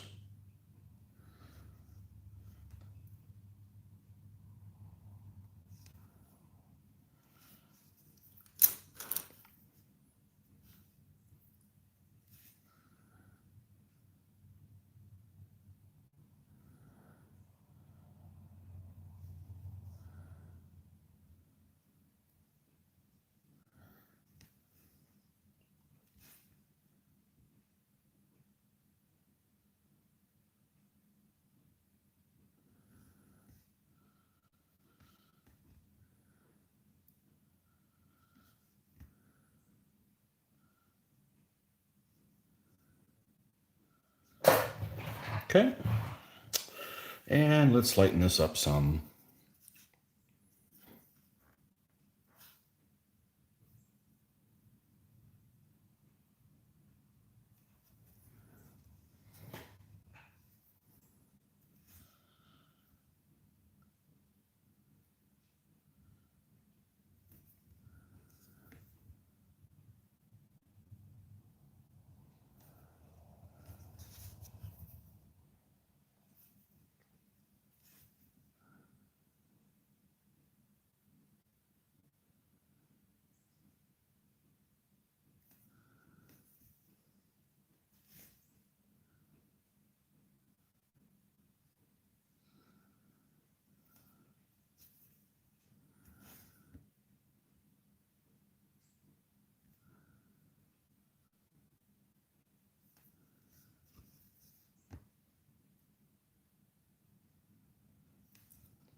And let's just use straight this color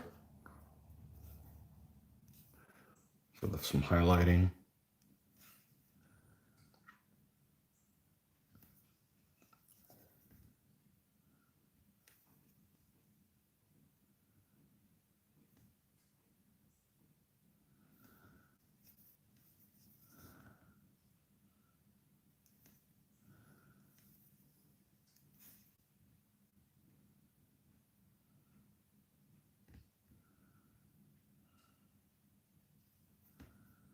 Yeah.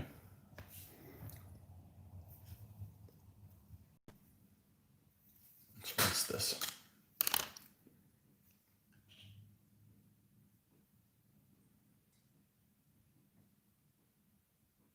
Pretty happy with that. All right. Before we do his shoes, let's do his belt and such. Okay.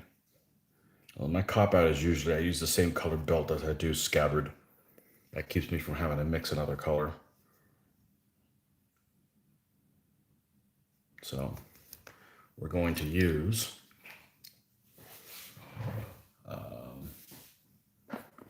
I can get away with this color. Yeah, let's just use a standard, there's some leather brown color I got here. Make sure I get the right one. Yep, there it is, leather brown.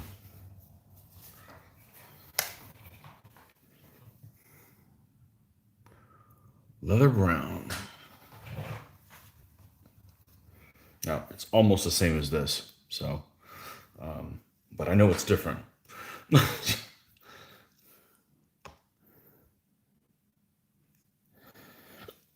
It's damn near the same. All right, screw you then. I'm going to use flat earth. It's a little bit different.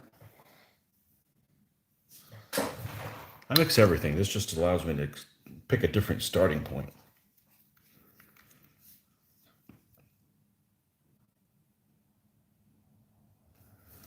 Okay.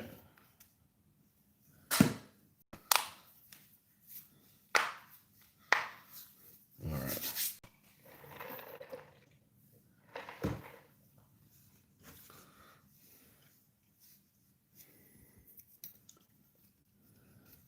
Let's go ahead and mix this up.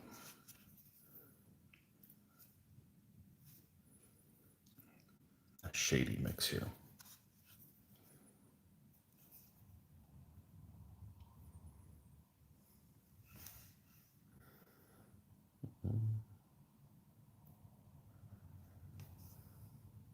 Yeah, if I wasn't fainting, I would have gone off and done something else. Would have gone up, maybe did some video game. I started playing my pike and shot game again. I was talking about my Renaissance rules the other day. Got the juices flowing. Played some pike and shot yesterday when I couldn't stay awake. Well, after my nap, where I still couldn't paint. So, got the juices going on that. It's such a good game. Such a good game.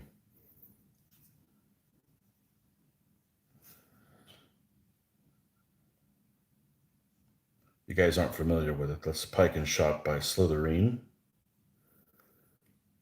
The guy who designed it is Richard Bodley Scott of Field of Glory fame, and was the guy who, for many years, worked with Phil Barker on his DBA.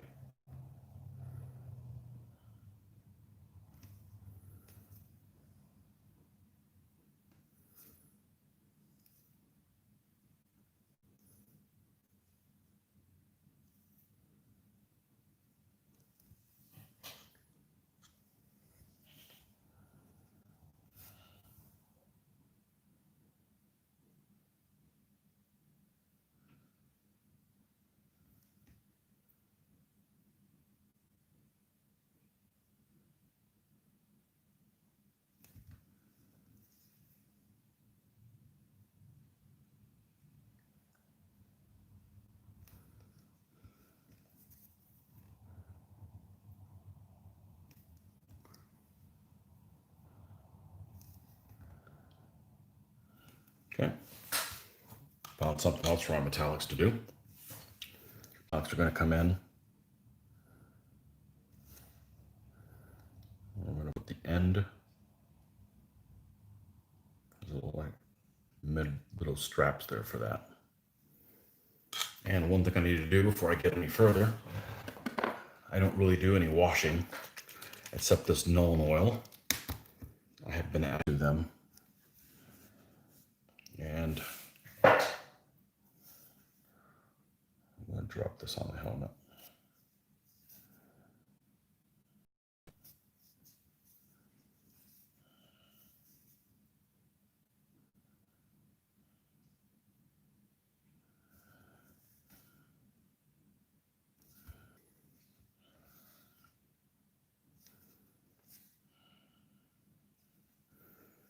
course, we need to let that dry. Let's get good old, I don't care for the Viejo metallics very much. They're very, I don't know, they're kind of gummy. But this color is awesome. This is the bronze that is a great color. I've used it a lot.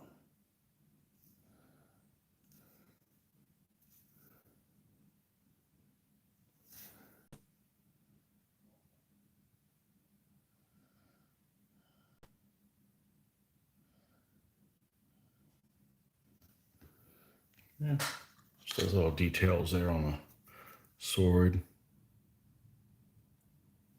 Okay. And what I've been doing on the handle of the sword, I don't remember what the hell it's called now. It's not important. It's just doing that kind of in gray.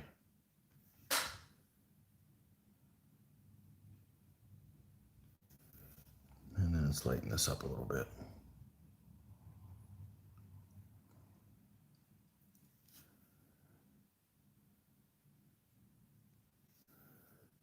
Okay, got some shoes for this guy. Hey, you with the shoes. Let's just give him a coating of black.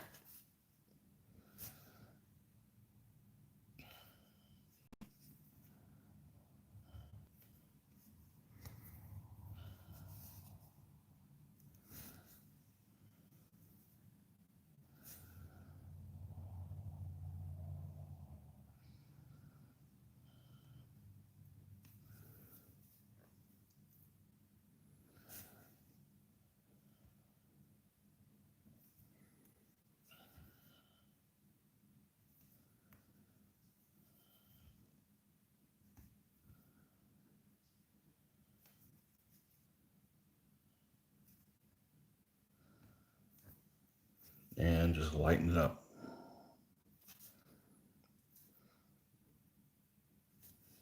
Lighten it up.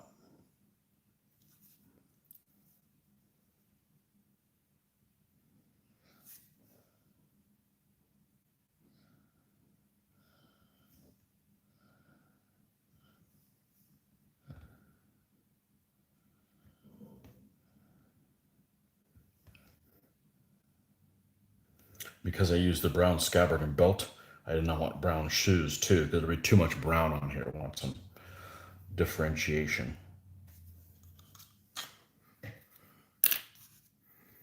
I will be right back. Let this dry for a little bit, and then we'll be back to touch up his helmet.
Okay.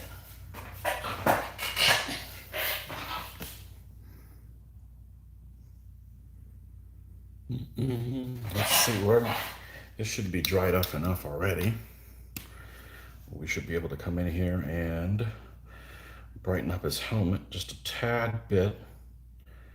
And this guy is, oh, of course, I forgot to do one thing I always forget to do.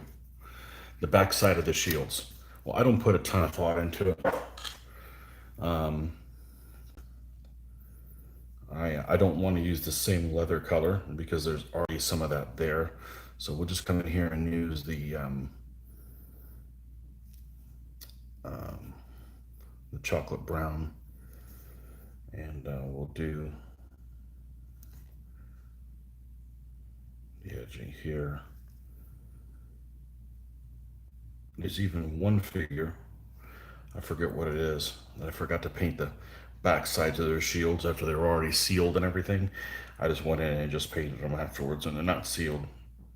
I don't know if it's my Ostrogoths or there's one unit of them that I was like, son of a bitch.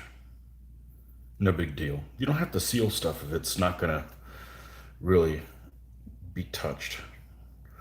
And I don't know how in the hell you would touch the back of this shield on the miniature. Whoop, hello.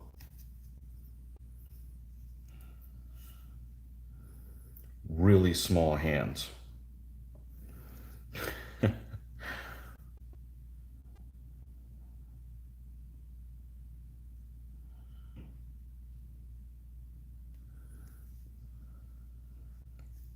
Okay, and then we're going to lighten this up a tiny little bit and just worry about the spots that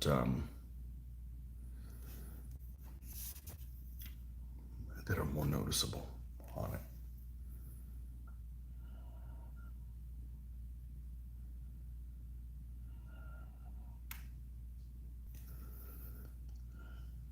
Okay.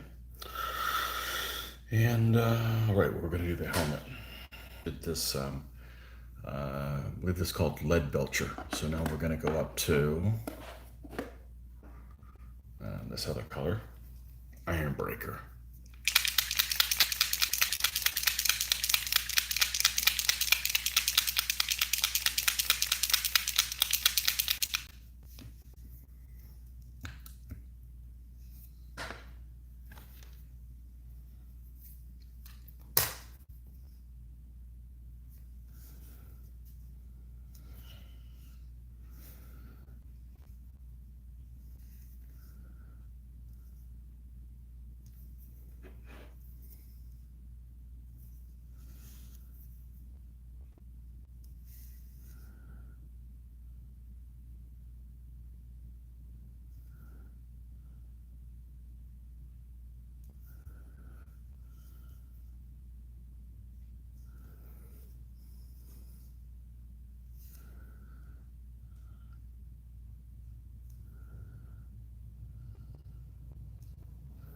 Spear shaft as well.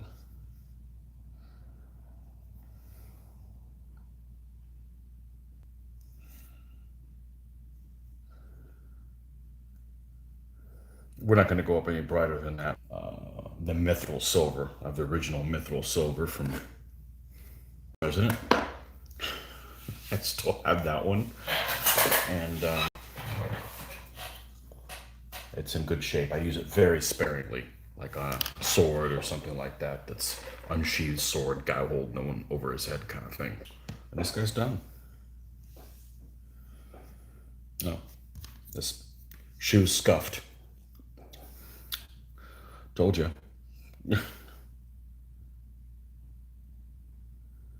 Okay.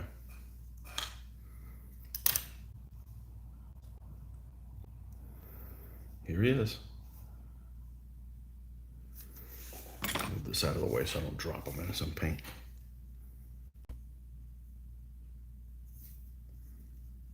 Yep. I think it turned out pretty good. All right. Let's give him some buddies. Let's get him some buddies. All right, so these guys, we left off with the shield. The order of this stuff really isn't that important. because we can get to all the stuff. So let's go ahead and do the green tunic part. Yeah.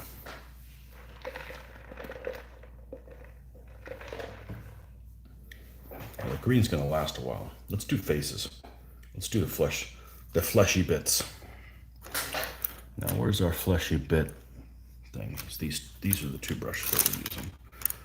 I'll use Australopithecine, larger one.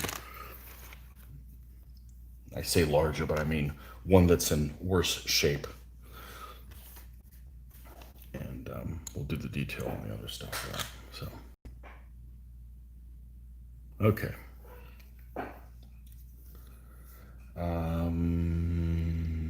Right. This and black.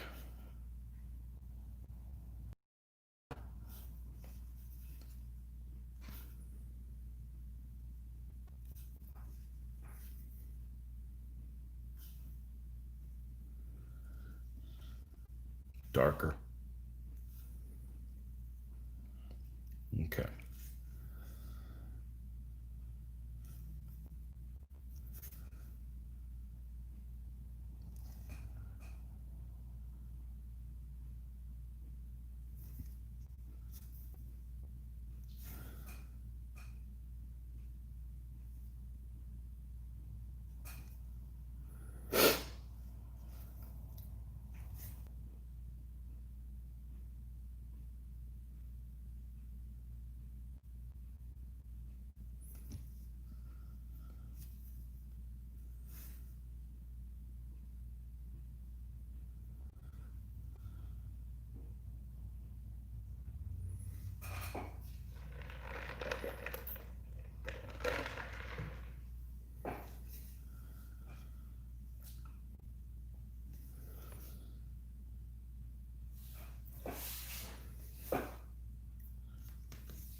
Mm.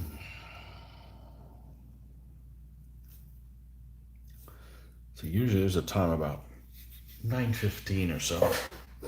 The light comes in through the transom window and hits right through here. And that's really kind of a disoriented time period now. So I suspect it's happening at a different time.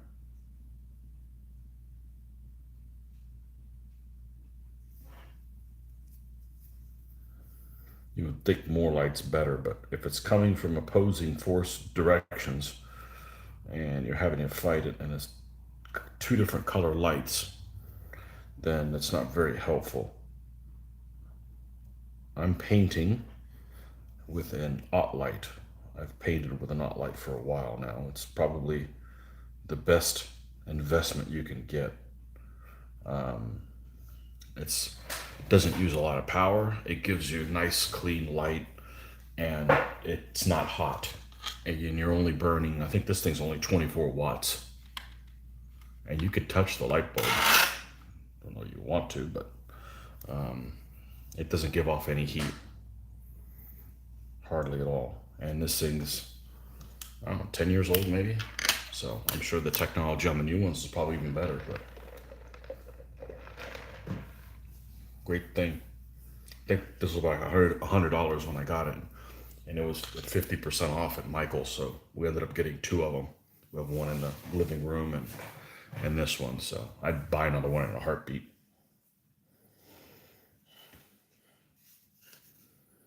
Okay, let's go back to this guy and add some more of this leather color.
Hmm.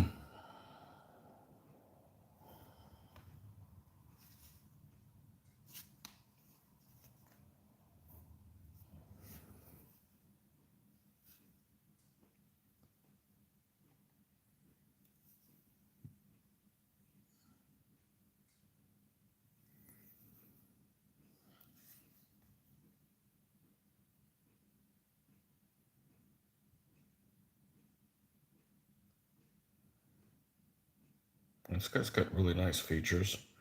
He's got nice fingers on hands. Sometimes you gotta invent fingers that you don't get sculpted on, and you know, I had to do that with the Irish with several guys where I had to invent their toes. They're barefoot. The whole army is, for the most part, barefoot, so you just can't give them a flesh-colored stump. So you highlight little toes in there. It's relatively easy to do. Easier than fingers, that's for sure. So.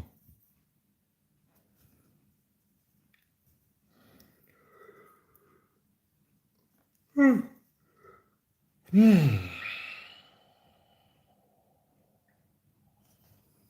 right.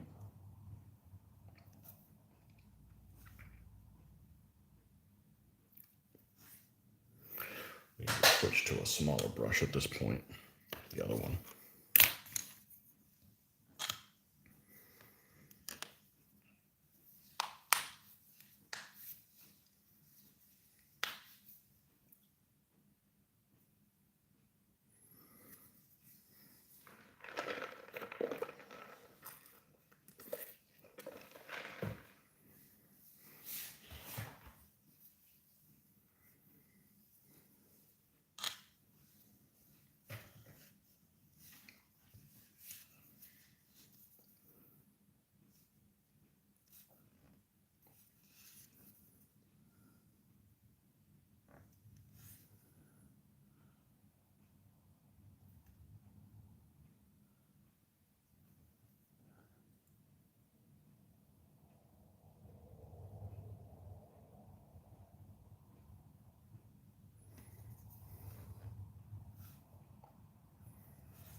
And the last spear guy here. Bring him up to the same point where these other folks are as well.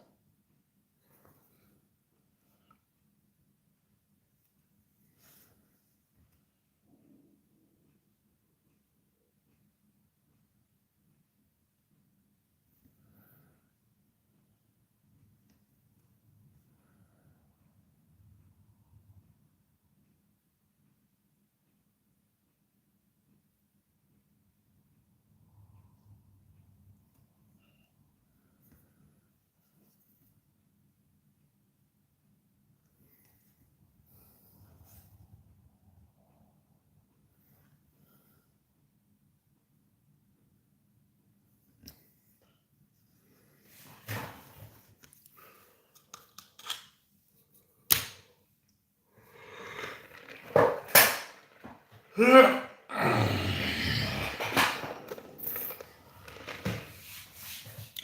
it's not very exciting painting multiple people at the same time. I do much better one guy and finishing that one person up. So let's go ahead while we've got well, we need to finish up the flesh, and then what we'll do is we'll end up doing the metal spear tips and the helmet and stuff like that. So, Jean-Peter, back again. I didn't know you were here. Were you lurking?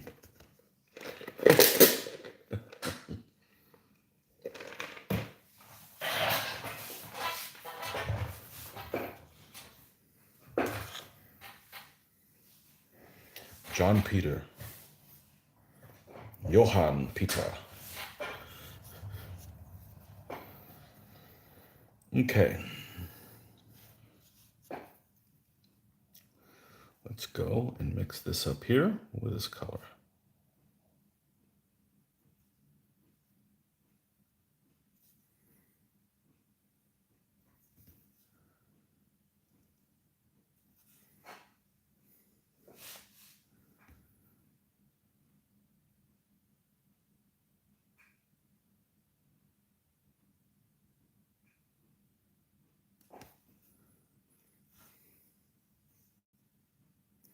It's hard to type when you're painting stuff. Well, you don't have to type it. Just give me a topic for my rambling. How about that? So that I don't. What What would you like the topic of my monologue to be like today? I was I was mentioning earlier. I tried to paint. It was like 1 o'clock in the in the afternoon yesterday, our time. I came back from lunch and I just couldn't stay awake. I tried to paint for 40 minutes, and I just I just couldn't stay awake. I felt like I'd gotten hit. I didn't feel bad. I just felt like I got hit by a tranquilizer dart or something. And yeah, that put an end to that. But I didn't get much done anyways. Just messing with the striping on these guys. But I'm hoping I can finish these guys so we can put them on a little stand. They'd be all cute. And then we got the other group of spearmen that will work. We'll do a different shield on them. We'll do that split shield probably with the double-headed cross there for the Hungarians. Probably something like that. We'll do definitely something with the double-headed cross. So,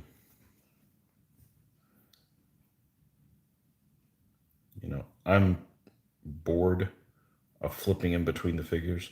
The problem between flipping in between the figures is I have to put it down, grip them again, and it's like you increase the chances of scuffing up any of the paint when you do that. So I think what we're going to do is we're just going to paint this Joker all the way through. And then we'll just do the same with the rest of them. It's just so much more pleasant for me just to paint one guy at a time. It really is.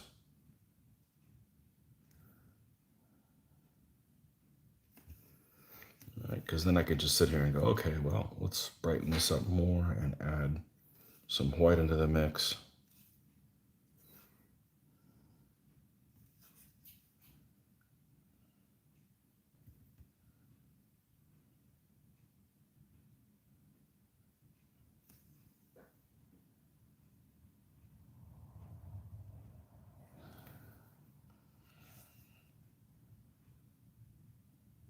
What are you working on right now when you're painting?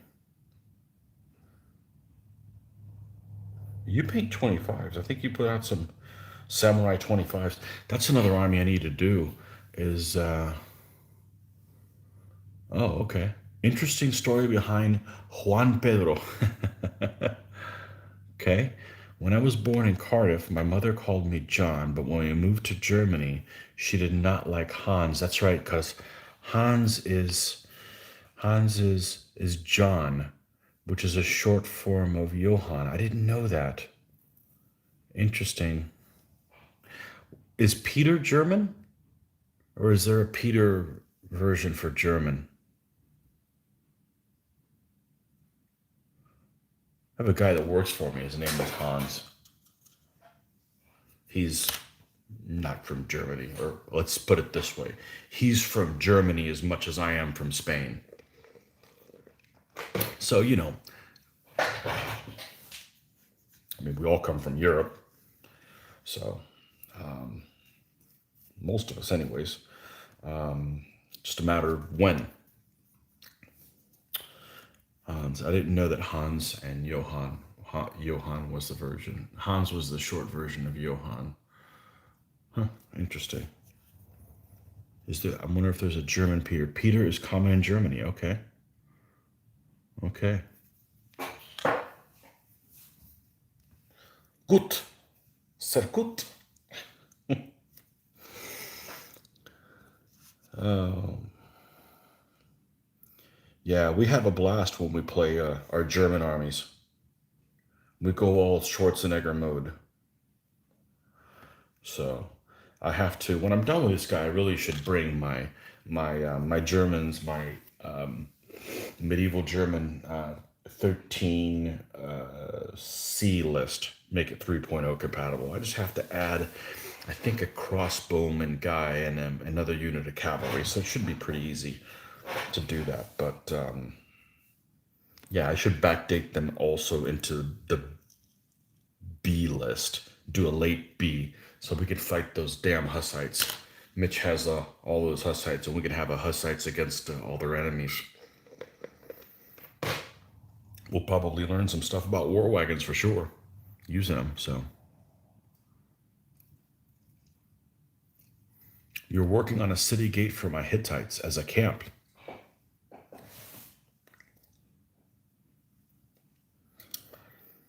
Yeah. Yeah, the classic matchup between those guys and New Kingdom Egyptian. Okay, we're done with the flesh. I changed my mind again. Let's go ahead and flesh these guys up. I really enjoy painting the faces a lot. Your main emphasis is 15 millimeter. Okay. But it used to be 25. That's interesting because there's so much more variety in 25 now. I wouldn't have considered doing 25s 20 years ago. But now there's lots of 25s. Well, I never considered doing 25s because I didn't come from a Warhammer background. I've never played a Warhammer game. So I'm probably the exception to most gamers that have tried Warhammer at some point or another. I just, If it was historical, I would have tried it, but I'm interested in the historical stuff. There's no point in learning fake fluff stuff. I'm not a fantasy person. I don't like to read fantasy novels. The most fantasy I do will be like historical fiction, and I'm I think I'm almost through, because when you're listening to a book on tape, you don't know when the end is coming. There's been books where I'm like, that's it, like it's all over, you know. Had a really good book on the Byzantines that happened to me. It ended up being a short book, so it was only like 10 hours long, and as opposed to 24 or 28 or 37 or you know, and the end kind of crept up on me. But I'm reading I'm almost done with. I'm like I said, I think I'm almost done with a book on Dracula, and it's not. I don't think it has any of the vampire stuff, but it does have. If you can imagine, like that series that was on Rome, you know, we know about this and we know this other part, and then they stuck in the fake dialogue and interaction with other characters. So it's kind of like that, and I'm almost through with it, and it's been kind of interesting. It hasn't been my favorite book that I've read or had read to me, but it's been interesting, especially since it's the same time period. So the narrator's not great. He's not horrible, but he's not great. And a good book to listen to when it has a really good narrator makes a huge difference. And a narrator that may work for you, may not work for someone else. So there's a couple of narrators that I will specifically avoid. I will not purchase anything from them because they are have bad meter, or they have horrible pronunciation, or any combination of or just have a lack of energy. So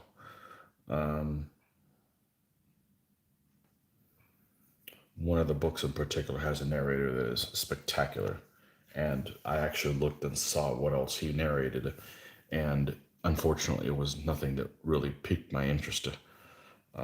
But he did an excellent job in the one book that I have by him, and it makes a big difference.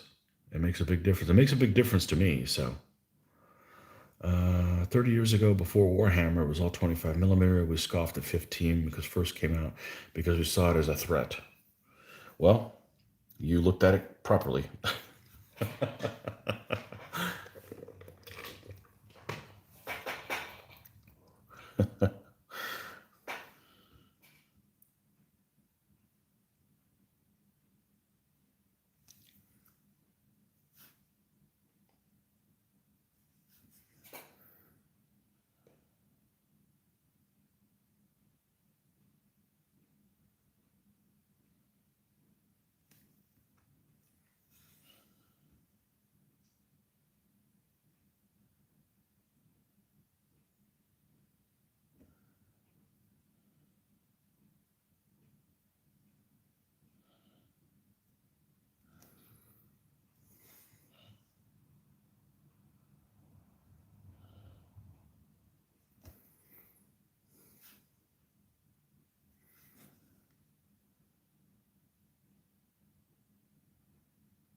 I would love to hear a book read by Leonard Nimoy. I bet they're out there.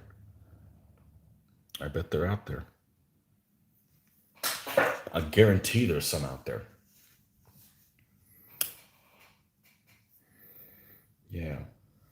I'm not sure I'd want to, because I have a feeling that he wouldn't have the interested in the subject matter. But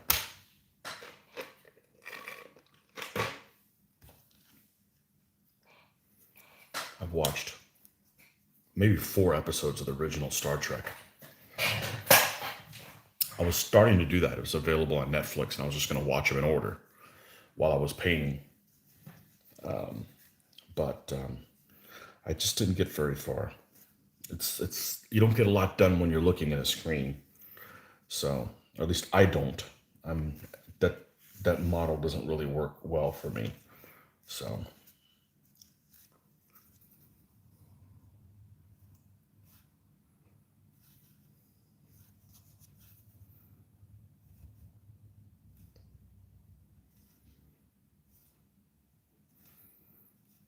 I'll start watching something and then just leave it halfway through. I looked yesterday and I stopped watching the series they had on the Borgias, and I noticed yesterday I happened to revisit. It was still on my watch list, and I watched like 3 seasons. I think they're like 10 episodes per season, and I've missed the last 2 episodes.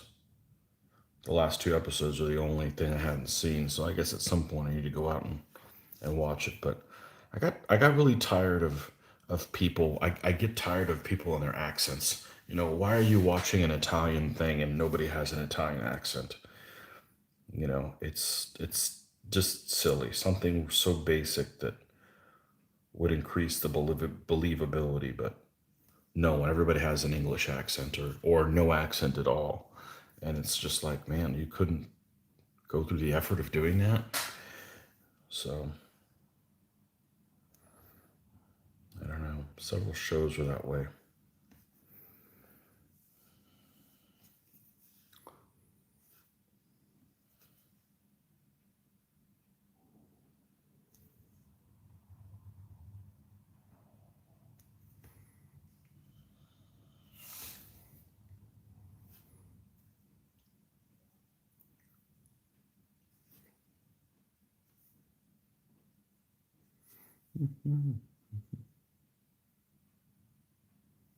Problem with WRG 6 and 25 millimeter, it took you a long time to get an armor together. We had to tolerate units. We had to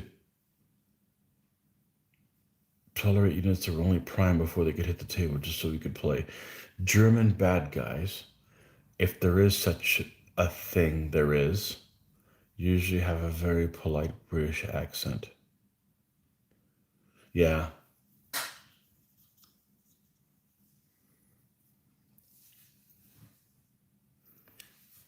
just fake one a little bit. It's not difficult. Um, that old movie that I grew up watching that is horrible, but by today's standards, but I grew up watching it. I'm a World War II nut, and that's what I grew up really liking as far as war movies, and as a kid. And I grew up. The movie that was always on television was the old Battle of the Bulge with Robert Shaw as the the Piper type character. And I thought he did a great job. I mean, he had a little bit of a German twang. It's probably horrible for you because you know what the difference is, but for those of us that are not German, it was just German enough. And I think he did an excellent job in that. Now, the rest of the movie might have been garbage, and obviously it's not realistic with the vehicles and so forth, but just something like that. Just make some kind of an attempt to do that, and it doesn't take much.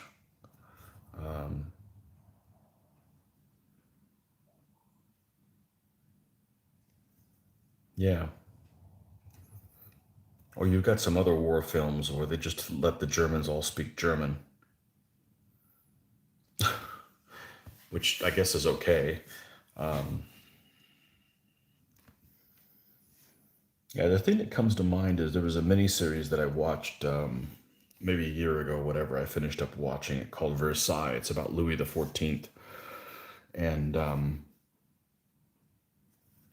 I thought it was actually really good. It's mostly court intrigue and stuff like that, but I think only one of the characters had a French accent. I thought it was ridiculous. I think it was very ridiculous. So I thought that series was actually really good. The guy who plays Louis the 14th is the actor who plays in, I think it's the Vikings miniseries. He is the monk that gets captured on one of the raids at the very beginning and gets taken back to,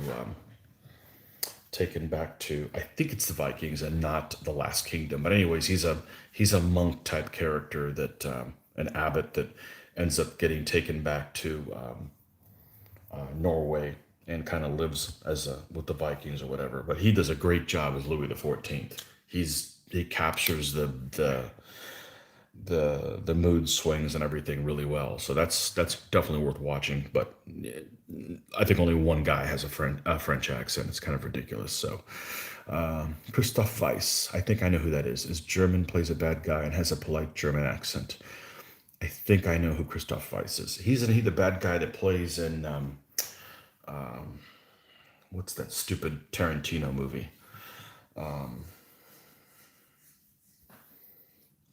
I don't remember the Tarantino movie that he did about the World War II guys. So I think that's the guy that he plays that.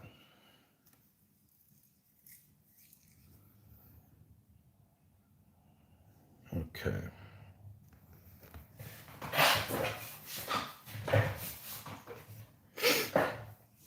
Yeah, I always liked I like World War II movies because it was just those World War II Germans just make great bad guys. They just really do. That is just a really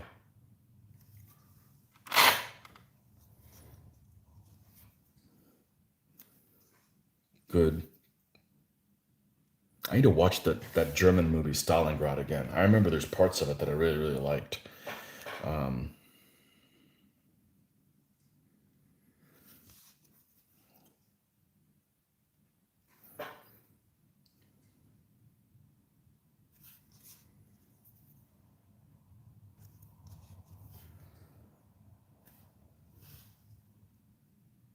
It's like 1993 or something like that.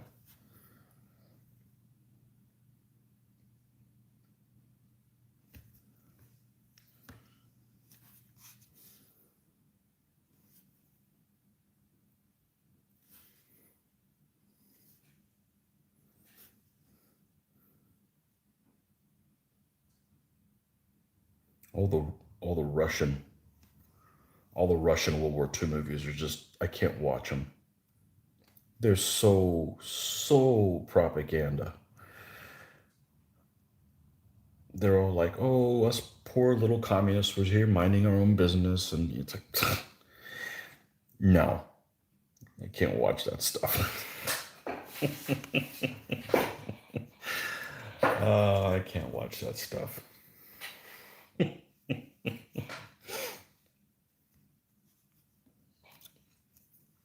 I have no sympathy for communists. Oh, I got a message. Let me see. I'm gonna probably get disconnected a little bit. So Downfall is excellent. Downfall is really really good. It pushes all of the buttons by Germans in a bad way. You feel intimidated as hell by Adolf Hitler, who's actually Swiss. Well, the Swiss are, Swiss, Austrian, Germans. Yeah, yeah. Der Untergang. Excellent, scary movie. Yeah, that's the one that's shown through the eyes of the secretary. I know one thing that really scarred me as a kid. They had that miniseries called War and Remembrance on in the late '80s. I was like 17 at the time, and they had those scenes of the camps in full color, and it was wow. It was. I watched them again recently, and it didn't have the same effect. But as a late teen, that I mean, I knew about World War II stuff. Just seeing it in full color is just extremely powerful. That's why I don't. I didn't like that they made Schindler's List in black and white. I think it lost a lot of the power of it by turning into a black and white film. You know, and you watch the original footage of in which there's a couple of them of Hitler and stuff in full color video in movies. Yeah, it's really chilling. So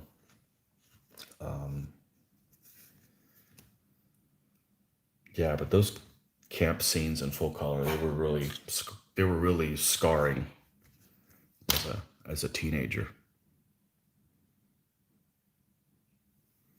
Imagine that, a Swiss actor playing an Austrian that everyone thinks is a German. Exactly. Exactly.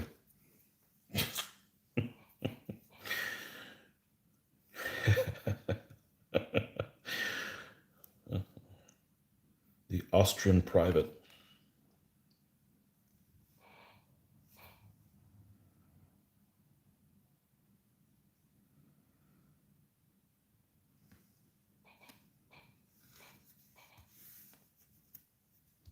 There need to be more World War One movies. Wish there was more of that. The war that should have never been fought. But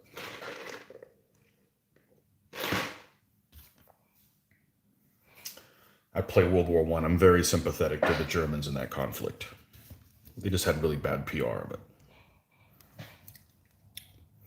you guys should have tried harder. Nah, war's stupid. I mean, it's fun to war game and everything, but you know, people getting killed for politicians is really a bad idea, no matter who your politicians are. But I do like playing the Germans in World War One for sure.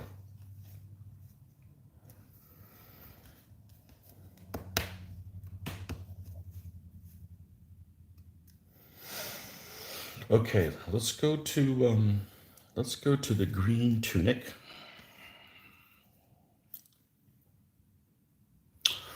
This is interesting how this is separated a little bit. Yeah.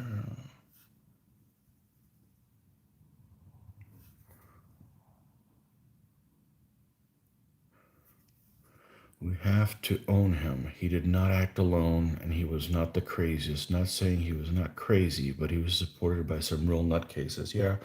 Well, you know, the whole thing is that I get it. I mean, I understand how that happened. Um, I get how that happened. That it was all because of Versailles and payback. It makes sense to me.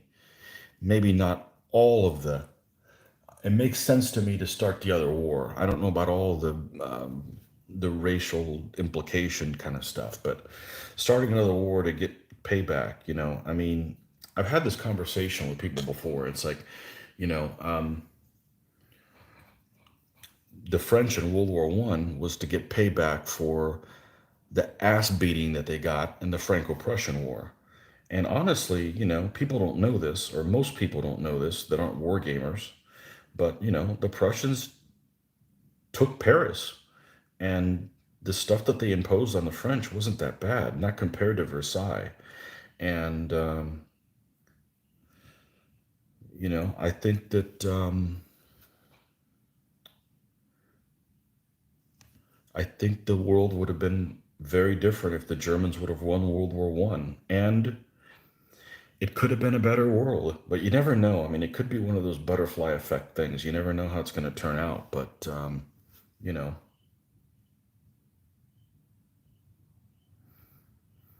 it could have been just as easy as just something as simple as um, if the German codes wouldn't have been lost on the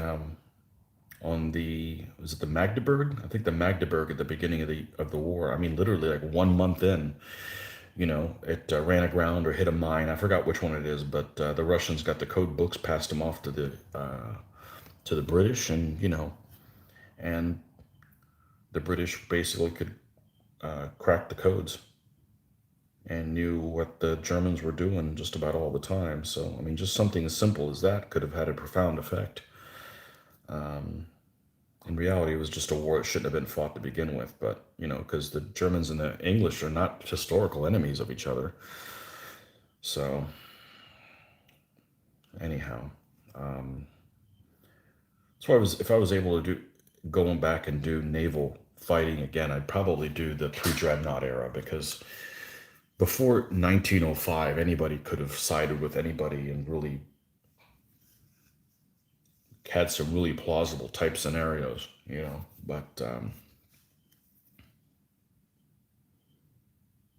yeah, I have been tempted to paint some World War One figures, but I'd probably do 1914 type stuff, before it settled down to the trenches. But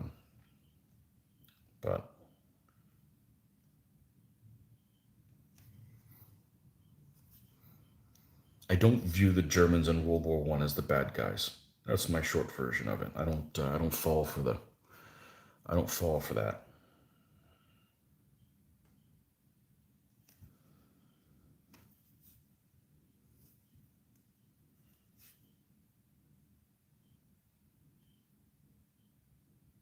But that's definitely what Versailles caused the second one. No doubt about it.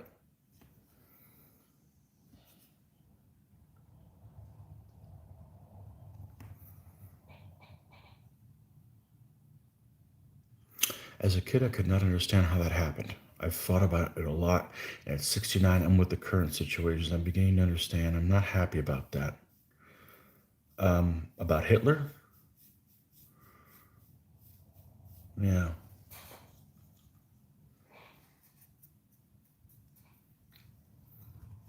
yeah.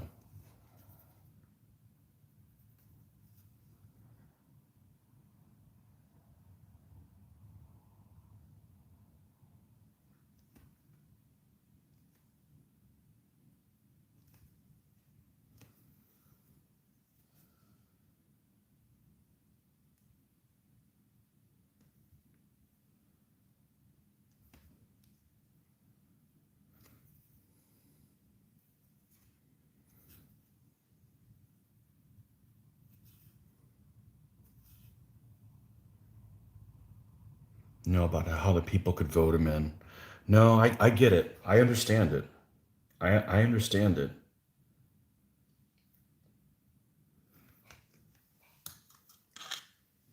They didn't have anything to lose. The economy was broken. I don't, I could totally see it.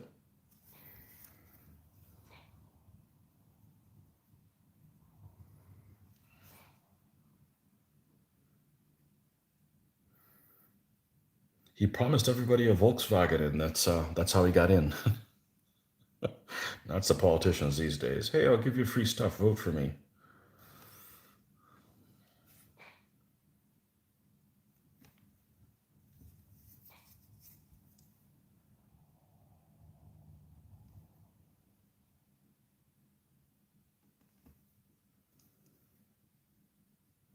How was um how was the Eastern Front viewed in Germany now?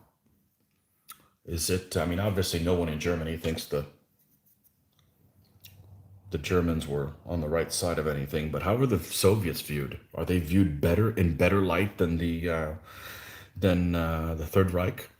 I'm curious. For the longest time here, I would say, due to the influences of the Cold War and stuff, I would say that the Germans were viewed in better light than the Russians. Maybe not by much, but they were viewed in better light.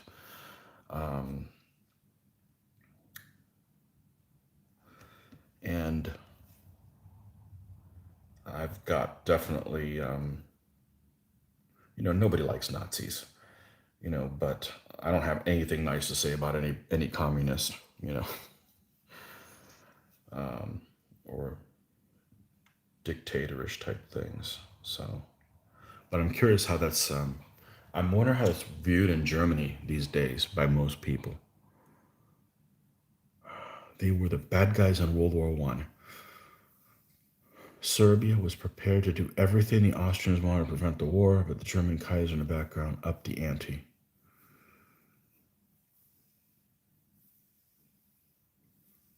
You mean you think the Germans were the bad guys in World War One, or the Russians were the bad guys in World War One? Yeah, war just shouldn't have been fought. Well, that goes for a lot of wars, but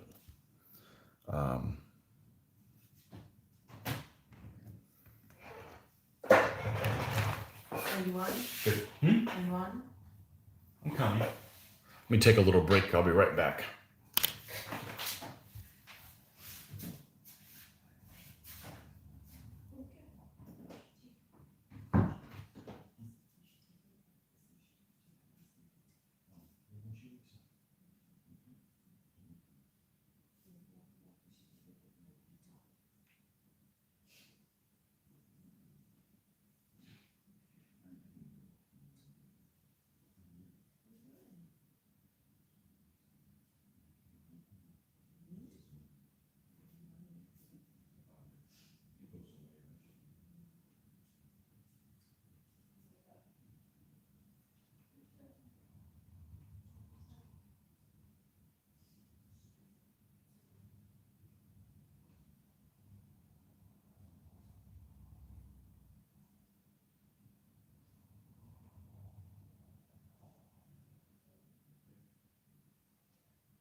All right. See how much farther we can get here. And let's see here. The Germans wanted the war, not the Russians. Bismarck said that, you misspelled Bismarck and you're German.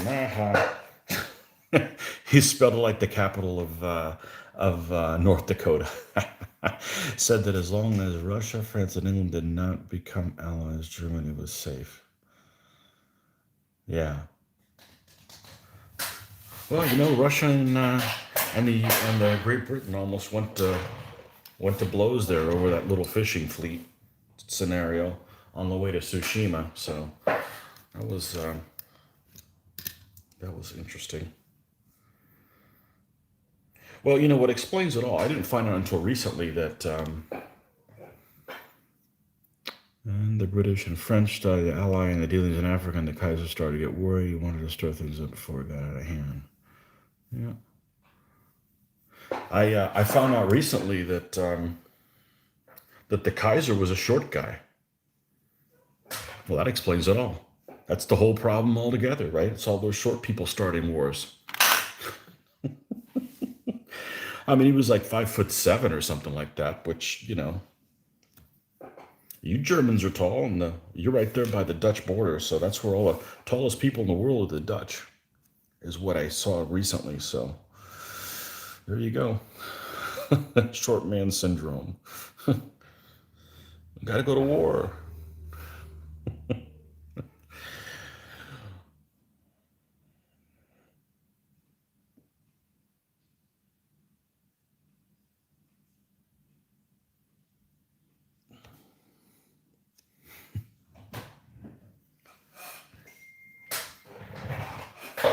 Yes. Yeah. She was already awake and she'd love to go. She what? Was already awake. She was already awake? And She wants to go? Okay, we'll tell her we'll leave at 9:30. Okay. Okay? All right. So we got another 15 minutes in it, and then the Deuter wants to go to breakfast, so we're going to do breakfast with the Deuter.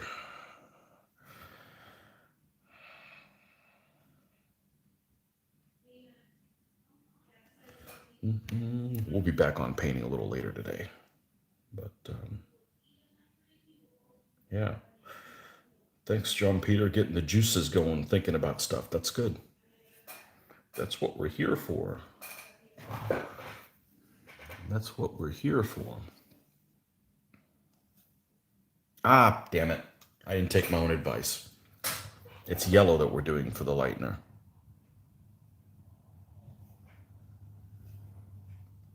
Yellow.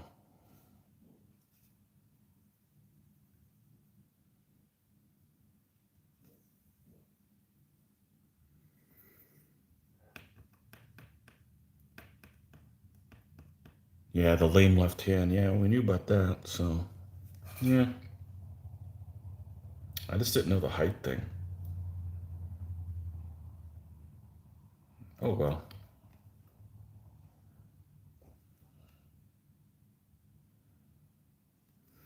Speaking of short people, Napoleon, which I guess wasn't really that short, but compared to maybe somebody of the one of those guys of the old guard, I probably need to watch I need to watch one of these guys that do one of these shows on like Kings and Generals. Kings and Generals one springs to mind, and specifically that use maps a lot and talking about conflicts. I'm definitely a map guy. I think in maps and that kind of stuff, and I have an interest in geography, and just watch a thing on the Napoleonic Wars, because I never really war game Napoleonic Wars. It's not really a period that interests me a whole lot. And there was a group that used to do Napoleonics when I was younger, but it didn't seem like they were really having that much fun. But I should have watched one of those. Easy to. They did one on the successors of Alexander's successors that talk about complicated, but they did a really good job of making it understandable with them using maps and stuff like that. German-Russian relationship is complicated. Nobody thinks we should have attacked. Starting with Poland, the other stuff went well. Nobody got hurt. The people were not expecting Poland.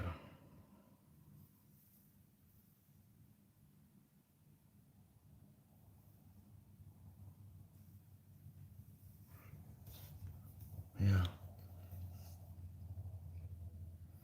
Yeah, the Poles ended up being the meat in that sandwich.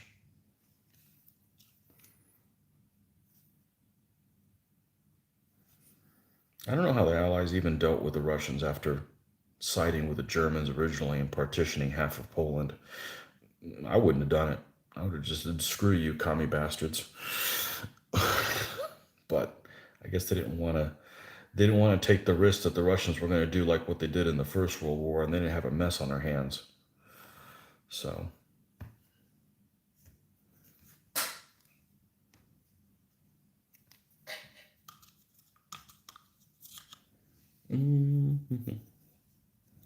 let's see. I think we can get by doing this before I have to go. Get to a stopping point. At this point, it's like I'm excited. I want to see these guys on a base. You call cool and stuff. I do need to finish my early Russians. I got maybe 7 cavalry to do. I just didn't feel it. I wanted to do a new army. I wanted to do new flags and that kind of stuff. I'm excited about making my own flags and printing them out and colorizing them and stuff. And I got really excited when I found out that this guy ended up taking Vienna. I couldn't believe that. I'm like, holy cow, that's incredible. Not for long, maybe, but you know, that was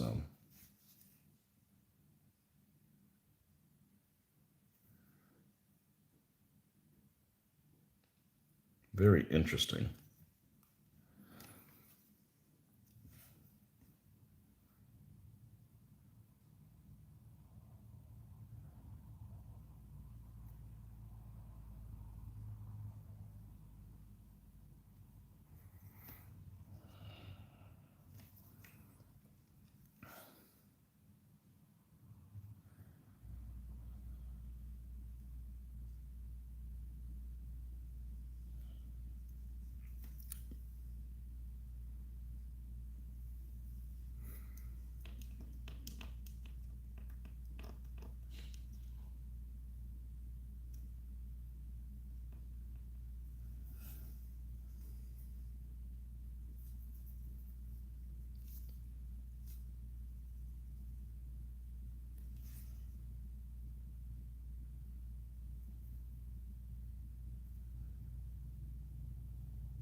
let's see if we can just go to the straight color now.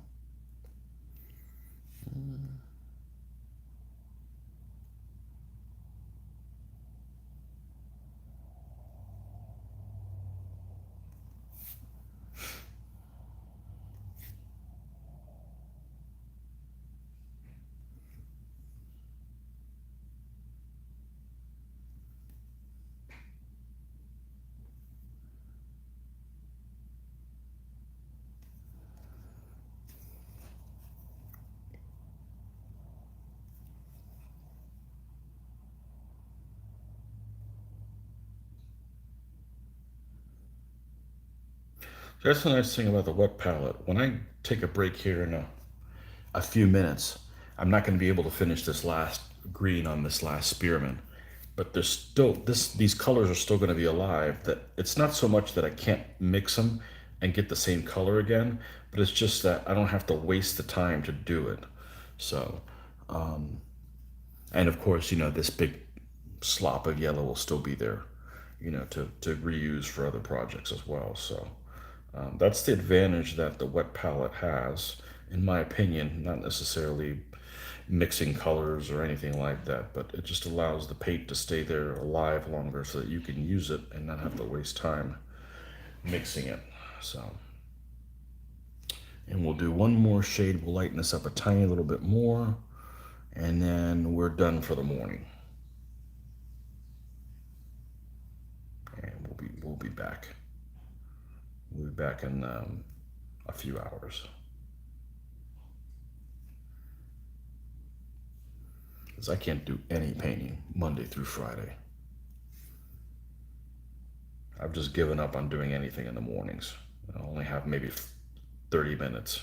It's just not worth it to set everything up to do that little bit. So we try to power through on the weekends and get some of our goals accomplished.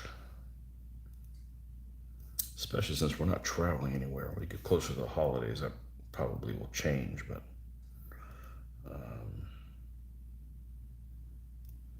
I'm gonna be out of town next weekend, so there won't be any Saturday morning painting for sure. So